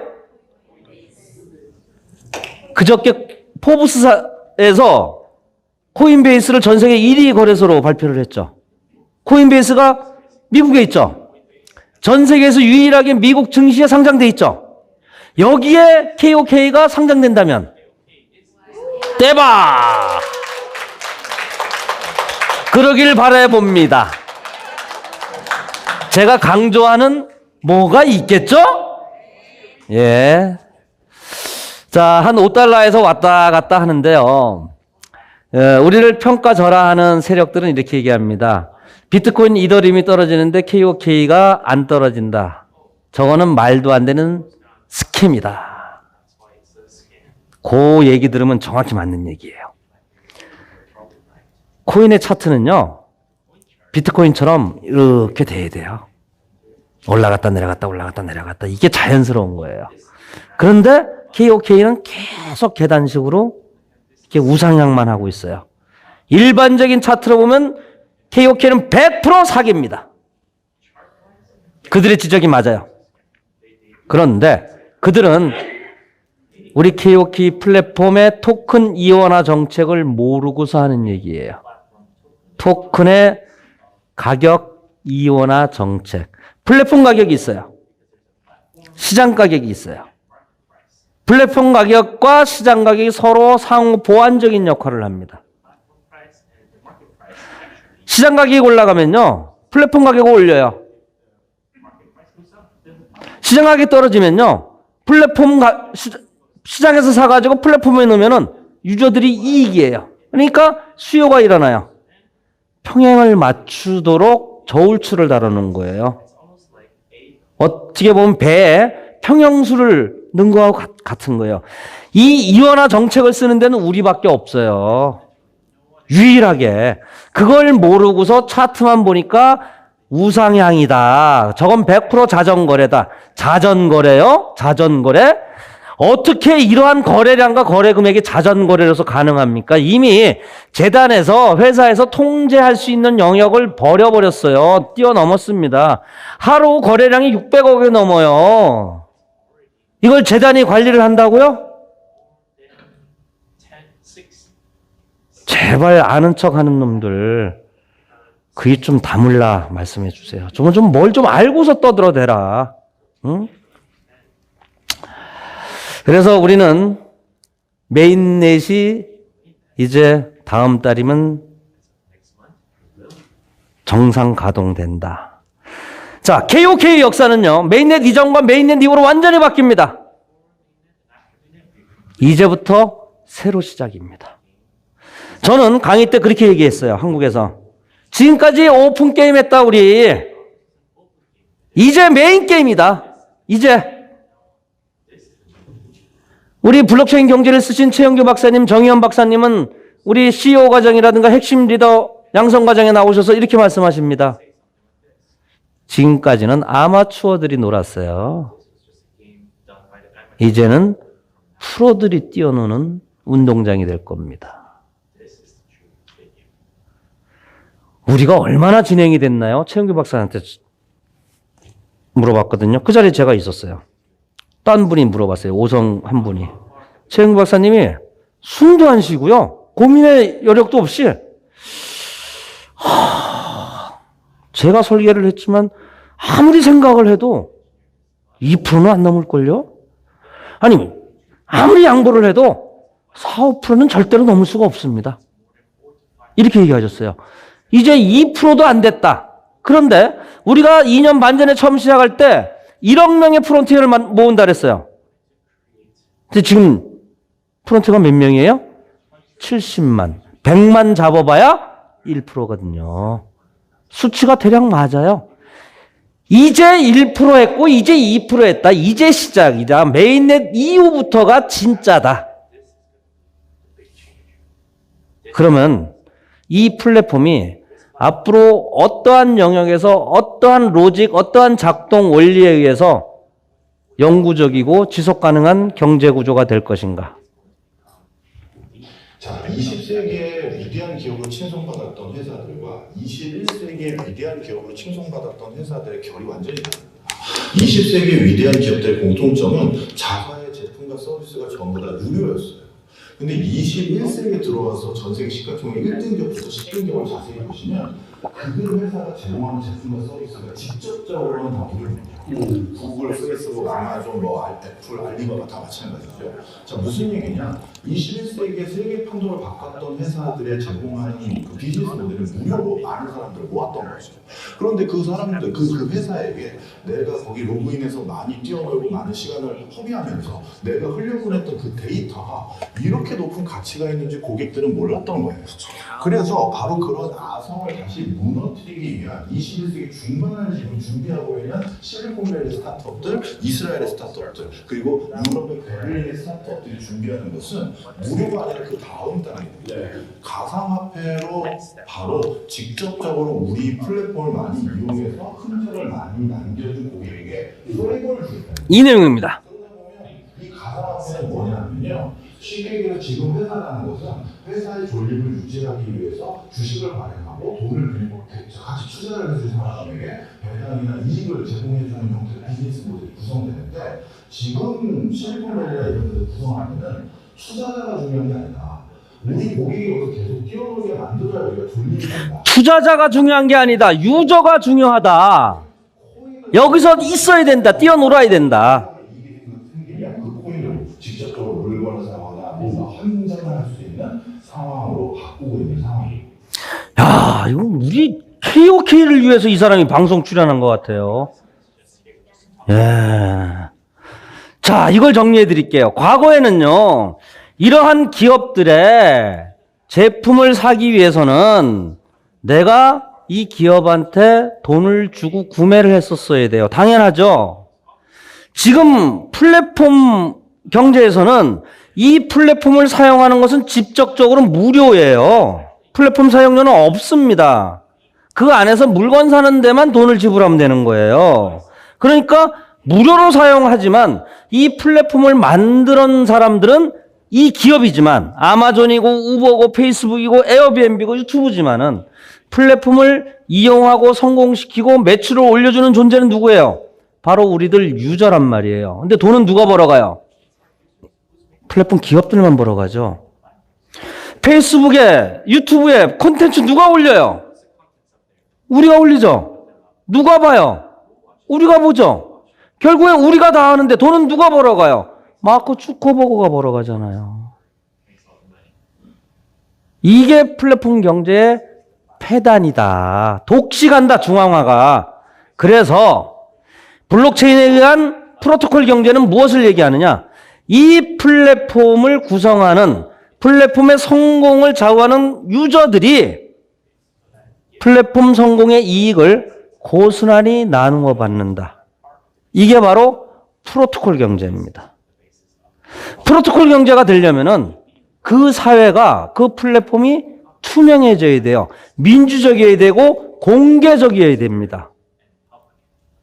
그러려면은 거기에 걸맞는 기반 기술이 들어가야 돼요. 그 기반 기술이 뭐예요? 블록체인. 그래서 블록체인의 철학은요, 블록체인의 기술을 한마디로 정의한다면 신뢰라고 합니다. 신뢰.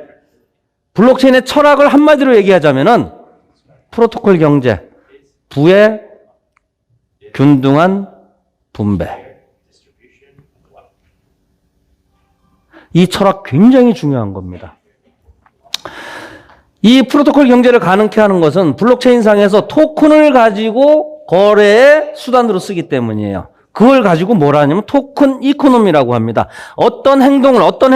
자발적인 행동이에요. 강제적이 될 수가 없습니다. 탈중앙화되어 있기 때문에 중앙에서 봉급을 주고 뭘 주고 하는 게 아니에요. 대가를 주지 않습니다. 자발적인 행동을 이끌어내기 위해서 보상을 뭘로? 토큰을 보상으로 주는 것. 자, 비트코인도 똑같이 토큰 이코노미가 적용됩니다. 내가 컴퓨터, 고성능 컴퓨터를 가지고 비트코인 채굴 네트워크에 들어가요. 내가 채굴자로서, 노드로서 들어가는 순간 비트코인 네트워크가 견고해지고 촘촘해지고 확장되는 거거든요. 누가 시킨 것도 아니에요. 내가 그 네트워크에 들어가니까 네트워크에 기여한 대가로 비트코인을 나한테 주는 겁니다. 비트코인도 똑같아요. 토큰 이코노미는. 즉 내가 암호화폐로 이 블록체인 네트워크 생태계에 참여를 해요.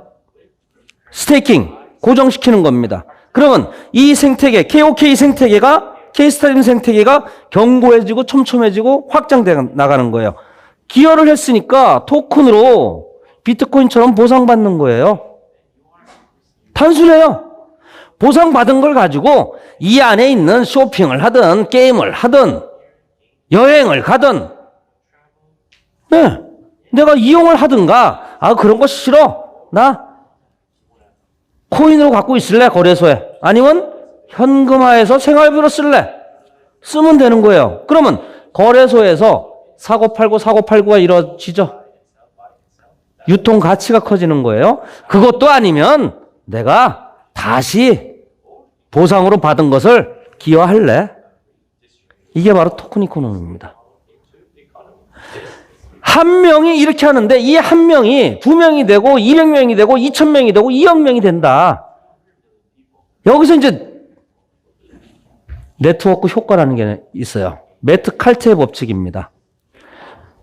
통신 네트워크 전문 기술자가 만든 이론인데 처음에 통신 네트워크를 설비할 때는 돈이 많이 들어갑니다. 10명, 2명이 할 때, 5명이 할 때, 10명이 할 때 돈이 많이 들어가지만 이 네트워크가 점점 100명, 1000명, 10,000명으로 넘어갈 때는 비용이 점점 줄어요. 설비 비용이. 광고 비용, 마케팅 비용도 점점 줍니다. 이 이론이 똑같아요. 회사에 대한 리스크도 줄고요. 광고 비용, 마케팅 비용 줄고요. 설비 비용 자체가 줄어버립니다. 결국에는 뭐가 줄어요? 토큰의 공급량이 줄어요. 아까 비트코인이 어떻게 된다 그랬죠? 수요와 공급이 이렇게 됐다가 지금 이렇게 줄어든다 그랬죠? 우리 KOK 토큰 코인도 똑같죠? 그러면서 이 수요가 늘어납니다. 수요가 늘어나면은 결과적으로 수요와 공급의 원칙에 의해서 가치가 올라가는데 이 가치가 중요해요. 10개의 네트워크에서 100개의 네트워크가 됐다. 10배가 된 거죠. 그러면은 네트워크 효과가 10배가 되는 게 아니라 네트워크 효과 가치가 10배가 되는 게 아니라 10,000배가 된다. 100이 1000으로 바뀌었다고 해서 10배가 커진 게 아니라 100의 100승이 된다. 이게 매트 칼트의 법칙입니다. 그러니 우리가 2년 반 동안 유저 수가 그만큼 늘어났음에도 불구하고 4,000배 이상 5,000배 가격이 뛰었다. 우리는 구글과 넷플릭스 중앙화된 법정화폐를 사용하는 플랫폼들의 어떤 횡포, 갑질 이것을 막기 위해서 우리 KOK가 태어났어요. KOK는 K 컨텐츠만을 컨텐츠로 합니다. 전 세계를 주름잡는 건 K 컨텐츠예요. 즉 제주는 한국이 부리고 돈은 떼놈들이 벌어가는 형국이에요. 그래서 이들과 다른 플랫폼을 만들겠다. 좀 더 공정한 플랫폼을 만들겠다. 그러려면은 공정한 기술이 있어야 된다. 블록체인이다. 법정화폐를 사용해서는 도저히 이들을 이길 수가 없다. 그래서 우리는 암호화폐를 사용을 합니다. 이렇게 됐을 때 얘네들은 우리의 지적재산권 IP를 막아줄 수 없지만 블록체인은 위변조 불법 복제를 막아줄 수 있습니다. 당연하죠. 민주적이죠. 얘네들은 모든 게 갑질이에요. 비공개입니다. 매출도 공개하지 않아요. 내가 만든 콘텐츠가 얼마나 매출을 했는지 알려주지 않고 돈만 알아서 줍니다. 주는 대로 받아야 돼요. 그리고 결제도 청구해야 나와요. 이 블록체인에서는요, 스마트 컨트랙트 기술이 되기 때문에 내 콘텐츠가 누군가 썼다. 쓰는 즉시 나한테 돈이 정산돼서 들어옵니다. 신나는 거죠. 카드가 없어도 관계가 없어요. 스마트폰만 있으면 돼요. 블록체인의 철학이 애민 사상이 있다는 거 아세요? 아까 말씀드렸던 엘살바도르는요, 70% 인구가 은행 계좌가 없어요. 금융을 이용하지 못합니다. 금융 이용하지 못하는 남미 아프리카 사람들은요, 핸드폰은 있어요. 핸드폰 가지고 얼마든지 금융 이상으로, 그걸 가지고 디파이라고 하거든요. 은행을 만들 수도 있고, 은행을 사용하도록 할 수도 있는 거예요. 이제, 이러한 것들을 누가 움직이느냐? 예, 미디움이라는 회사가 움직여요. 미디움은, 발음이 어떻게 되죠? 미디움, 믿음. 블록체인 기술을 한마디로 정의한다면 뭐라 그랬죠? 신뢰. 신뢰를 다른 말로 하면 뭐죠? 믿음. 미디엄. 미디어에서 나왔어요. 미디어. 블록체인의 철학을 전달하다. 그리고 한국식으로 발음하면 신뢰, 믿음을 의미할 수 있고요. 여기서 나오는 움은 이더리움을 반드시 이기겠다. 이런 철학이 있습니다.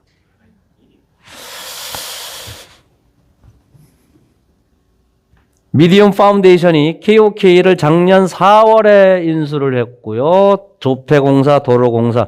이거 KOK에서 이 사업 한 거 아니에요? 주식회사 미디움에서 한 거예요. 그런데 자꾸 조폐공사, 한국은행, 부산은행, 도로공사에 전화를 하고 메일을 보내가지고 콕플레이라는 데서 니네 블록체인 솔루션을 납품했다는데 사실이냐? 우리는 그런 사실 없다. 콕플레이 알지도 못한다. 이렇게 답변했더니 여봐, 콕플레이 사기잖아. 항의가 말도 못해요. 이거는 미디움에서 한 거예요. 미디움이 우리 플랫폼을 기술 개발과 운영을 맡고 있는 거고요. 법률적 형식적으로 다른 회사입니다. 정확히 내가 말씀드려요.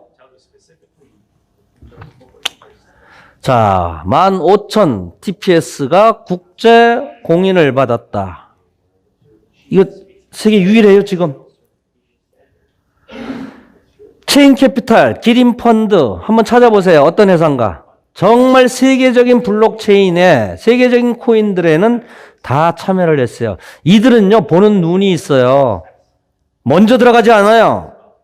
지켜보고 있다가 때를 놓치지 않고 바로 들어옵니다. 돈이 되니까. 이들이 왜 들어와요? 그래서 우리 사실 돈 그닥 필요 없어요. 여러분들 300불씩만 갖고 오세요. 돈 그닥 필요 없습니다. 그런데 안전하다고 생각하니까 많이들 갖고 노세요. VC들 들어오는 건 쉽지 않습니다. 자, 부산시가 진행하는 블록체인 혁신 크러스트에 미디움이 주도를 하고 있어요. 여기서 미디움이 끌고 다니는 회사 15개인데요. 끌고 다닌다? 좀 표현이 그렇네요. 요 N이 어디죠? 네이버입니다. 테슬라 코리아 이런 데를 대표 사업자로 해서 미디움이 지금 진행을 하고 있어요.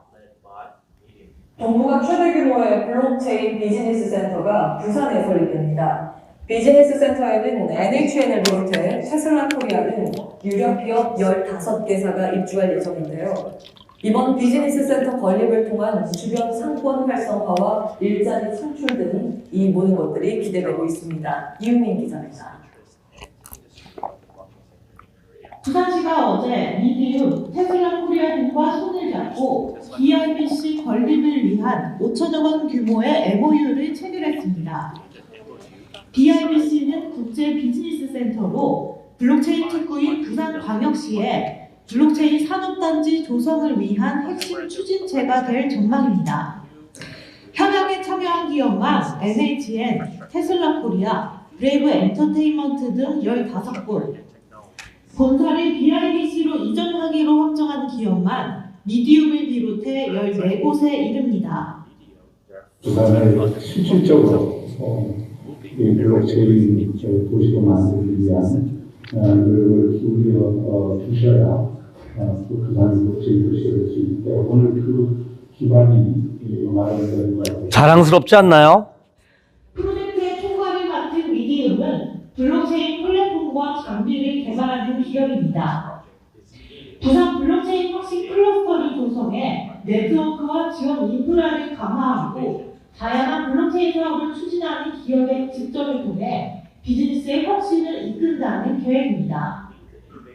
미디움은 기업간 고사능 블록체인 플랫폼 기술을 독자적으로 개발하여 국내 공공기관과 금융기관 등에 제공하고 있는 블록체인 기술 전문 기업입니다. 그동안 BIDC 프로젝트에는 영향이 많은 기업들이 참여했습니다. 자, 미디움에 대해서 또 다른 내용 좀 볼까요? 현실과 가상 공간의 경계가 점차 허물어지고 있는 모습입니다. 이수연 기자입니다. 메타버스의 필수 요소인 아바타를 쉽게 만드는 기술이 보급된 가운데 모든 사물을 메타버스 세계로 이끄는 모바일 앱도 출시를 앞두고 있습니다. 미디움 자회사인 머지리티 법인장입니다. 가상 세계에 연결돼 모든 사물이 쉽게 메타버스 안으로 들어갈 수 있습니다.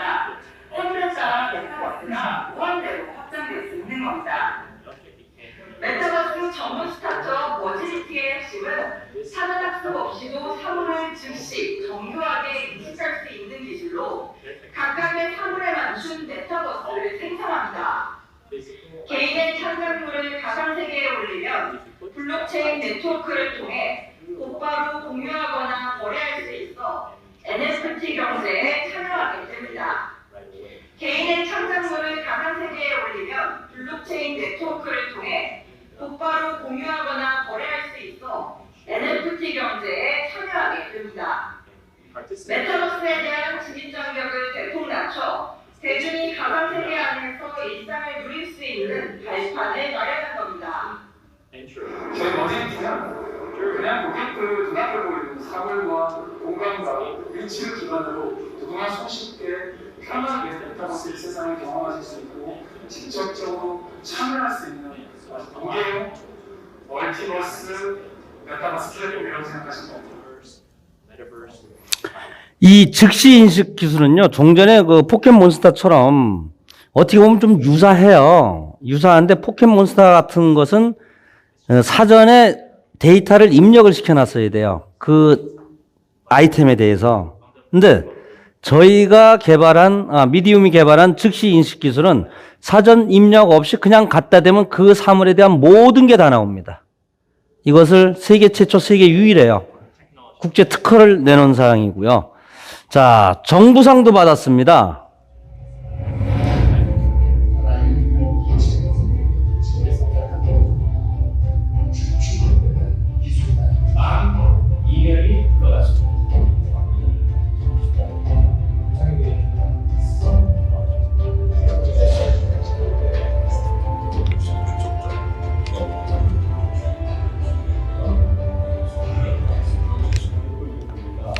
블록체인 관련 사업은 미래의 경제를 주도해 나갈 새로운 성장력으로 확장하고 있습니다.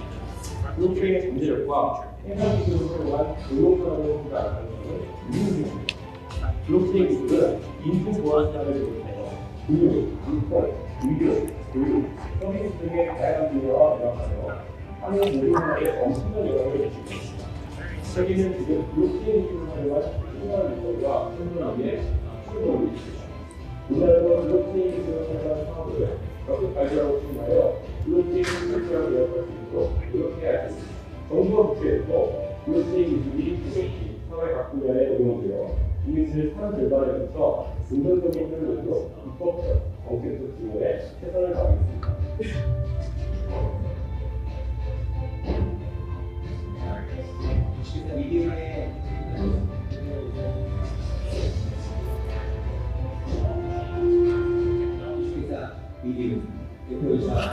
자, 이제는 주기사 미디움과 K스타디움이 앞으로 어떠한 로드맵, 어떠한 콘텐츠를 올릴 것인가에 대해서 영상 잠깐 보시겠습니다. 다음에 말씀 메타버스에서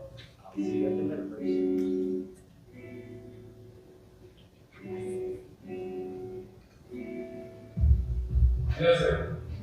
유시사 리뷰의 CEO입니다. 저희 유시사 리뷰에서 뭐냐고 대대적인 기능을 저희 VC가 핵심하는 거예요. 여러분들께서 캐리어에 이루어질 수 있도록 많은 분야의 개선사를 이루어졌습니다.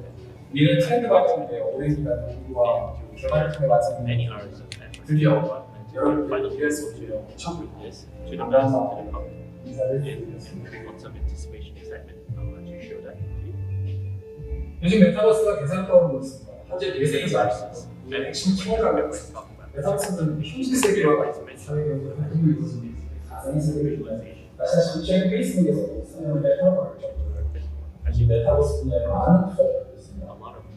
저희 KOT에서 이미 오래전부터 메타버스 시도를 준비했습니다. 이번 V3 업데이트는 시작을 하고 있습니다. 이번 V3는 로드 투자를 하고 있습니다. 이런 슬로건을 진행했습니다. 즉 V3 업데이트는 KOT 상세계에서 메타버스 분야를 위한 하나의 스테이지입니다. 이번 업데이트를 위해서 총 3가지로 진행하는 스텝이 먼저 첫 번째, 채팅 기능이 KOT 외부 여러분들께서 채팅을 할 수 있는 이 기능이 찾아내는 본 채팅 기능은 KOT에서 주동하고 있습니다. 기존의 지각 통화 속도보다 훨씬 빠르고 편리하게 이용하실 수 있어요. 프레임워크가 채팅 기능, 메신저 기능 말고요. 전 세계 최초로 송금, 암호화폐를 전송시킬 수 있습니다.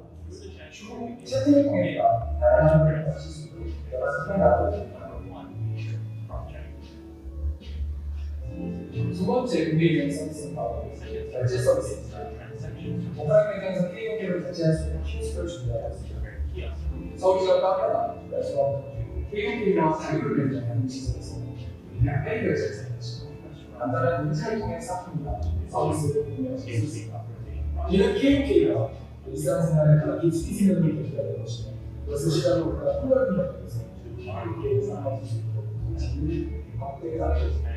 단순히 거래소를 통해서 배경을 주도하는 카페가 일상생활에서 실제로 사용하는 영향이 있는 화폐에 기능할 수 있도록 가치를 상승시키고 성장시키고 이 또한 KOT가 메타버스에서 큰 역할을 차지하고 있습니다. 네 번째, 콘텐츠 캐릭 대대적인 매력과 구독 이용권을 보여줍니다.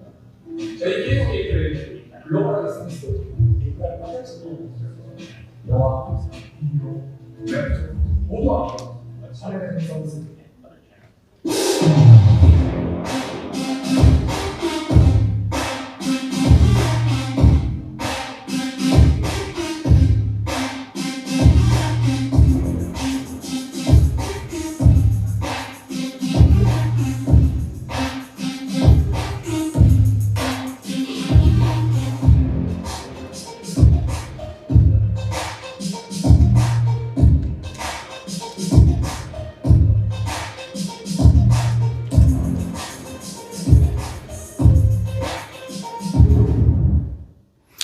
자, 이렇듯 우리 K스타디움에는 많은 콘텐츠들이 앞으로 들어설 것이고 이것이 전 세계를 주름을 잡을 건데요. 이 그림을 보시면은 한국에서 먼저 시작해서 전 세계로 뻗어나간다라고 보실 수 있겠죠. 근데 이 그림을 제대로 이해를 하셔야 돼요. 마치 제가 만든 이러한 이미지를 다른 회사에서 갖다 쓰면서 우리가 만든 화장품, 우리가 만든 건강식품이 전 세계에 퍼져나갈 것이다. 우리가 국제 스폰서다. 이렇게 호도를 하고 있어요. 잘못된 겁니다. 기술은요, 하루가 다르게 바뀝니다. 오늘 나온 화장품보다 내일 나올 게, 오늘 나온 건강식품보다 내일 나올 게 더 좋아요. 새로운 제품이 나오면요, 새로운 마케팅 방식과 새로운 보상 방식이 또 나와요. 그러면 사업자, 소비자는 옮겨 다닙니다. 어떻게 이 그림대로 되느냐고요. 자기가 마케팅할 때, 자기가 기술 개발할 땐 딴 사람들은 잠자고 있습니까? 소비자들은요, 살아있는 생물이에요. 이 그림대로 절대로 안 됩니다. 어떻게 보면은 사기에 가깝다고 얘기해요. 그러면은 반문을 하죠.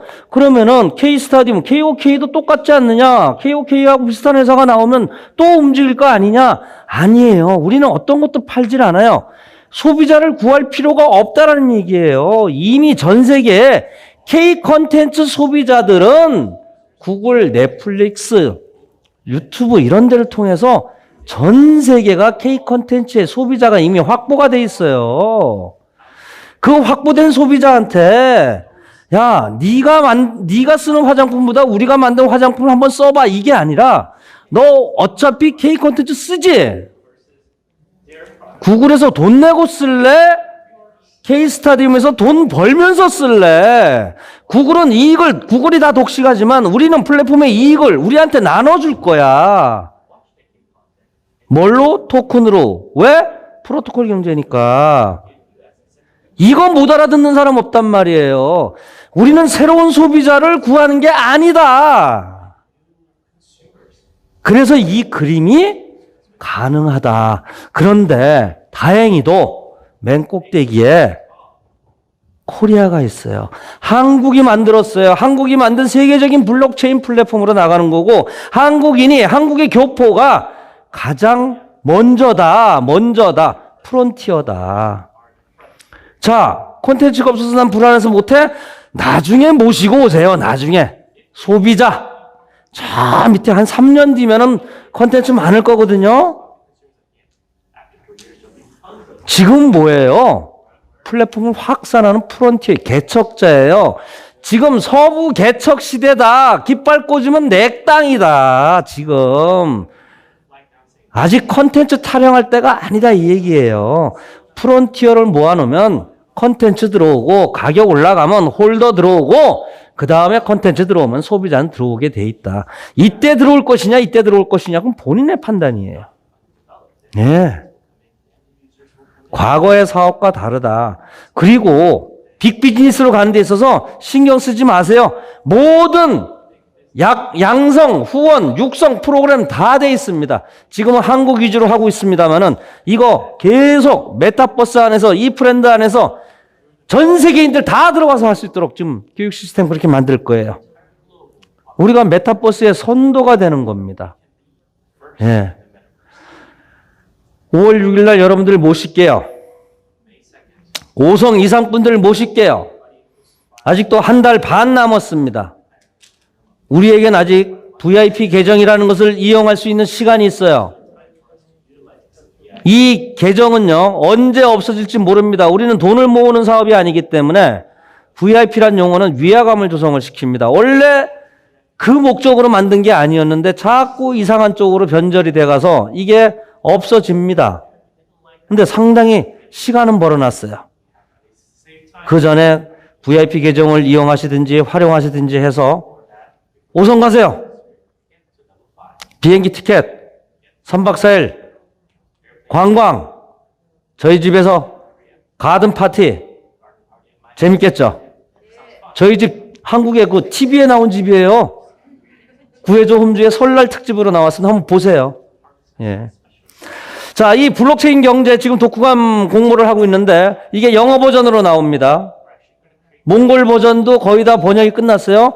영어 버전에는요, 토마스 프레이 박사님이 추천사를 써주셨어요.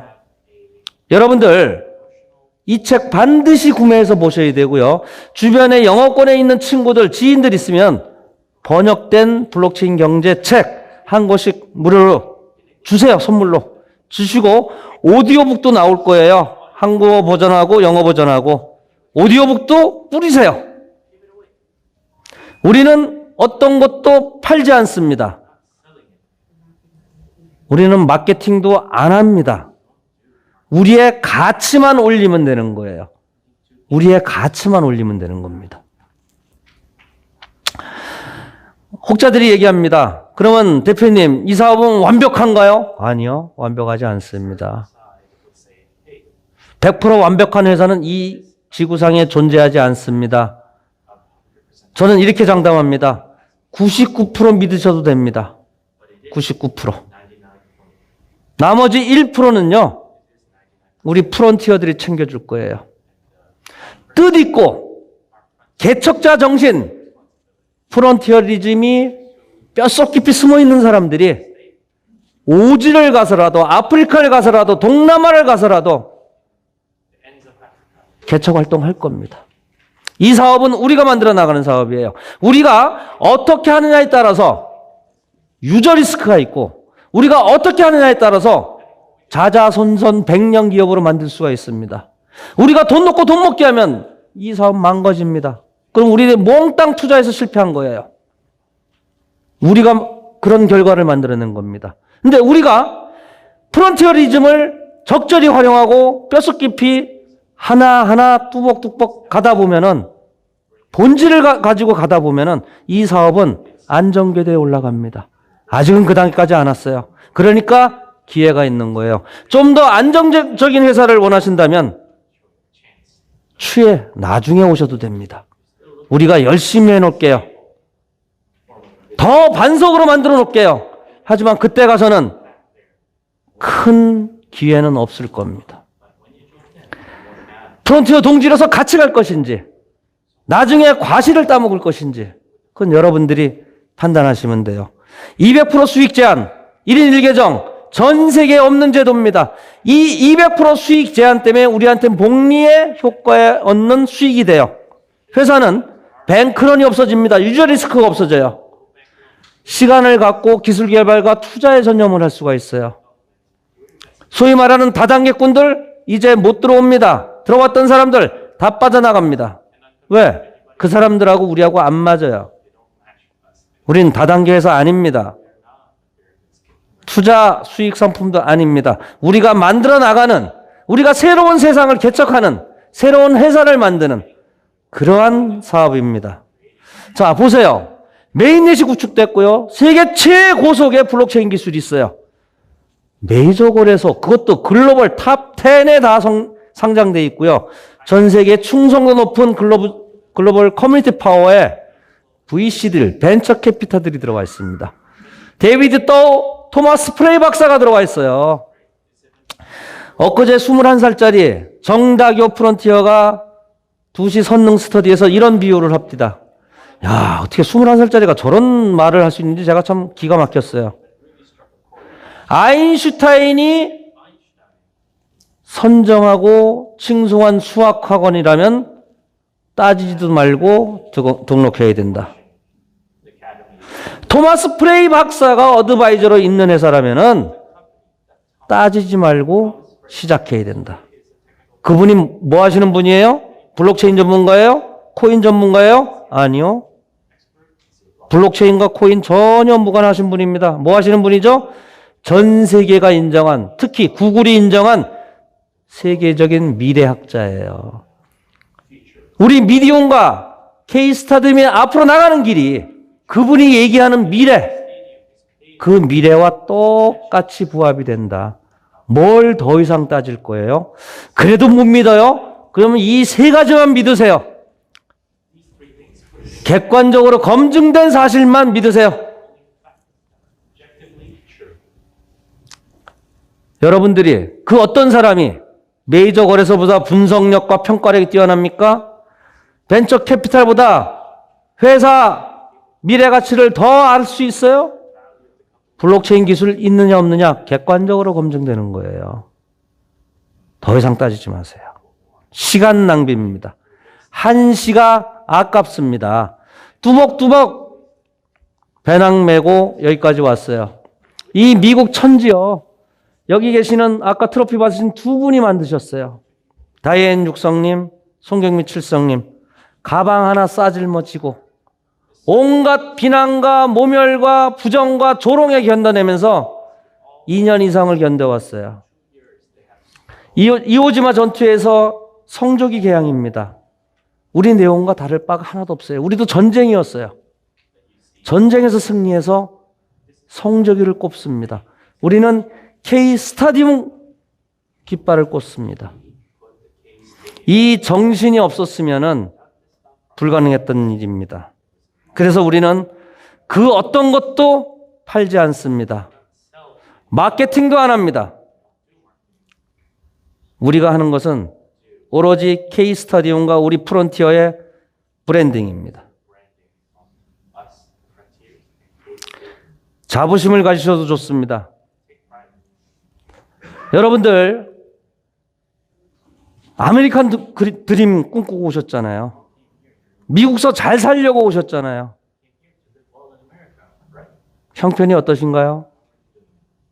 우리 송경미 칠성님 우버 드라이버 했대요. 먹고 살기 위해서. 한 달에 2,000불, 3,000불, 많이 벌어야 4,000불. 그걸로 아메리칸 드림 되든가요? 많은 분들이 어렵습니다. 그래서 교민사회끼리 똘똘 뭉쳤죠. 뭉치다 보니까 다단계 네트워크 마케팅 그런 게 전달이 되죠. 성공하셨나요? 돈 버셨나요? 형편 나아지셨나요? 누구든 어떤 회사든 꿈과 비전은 줄 수 있습니다. 하지만 그 꿈과 비전을 현실화시켜준 회사는 단 한 군데도 없었습니다.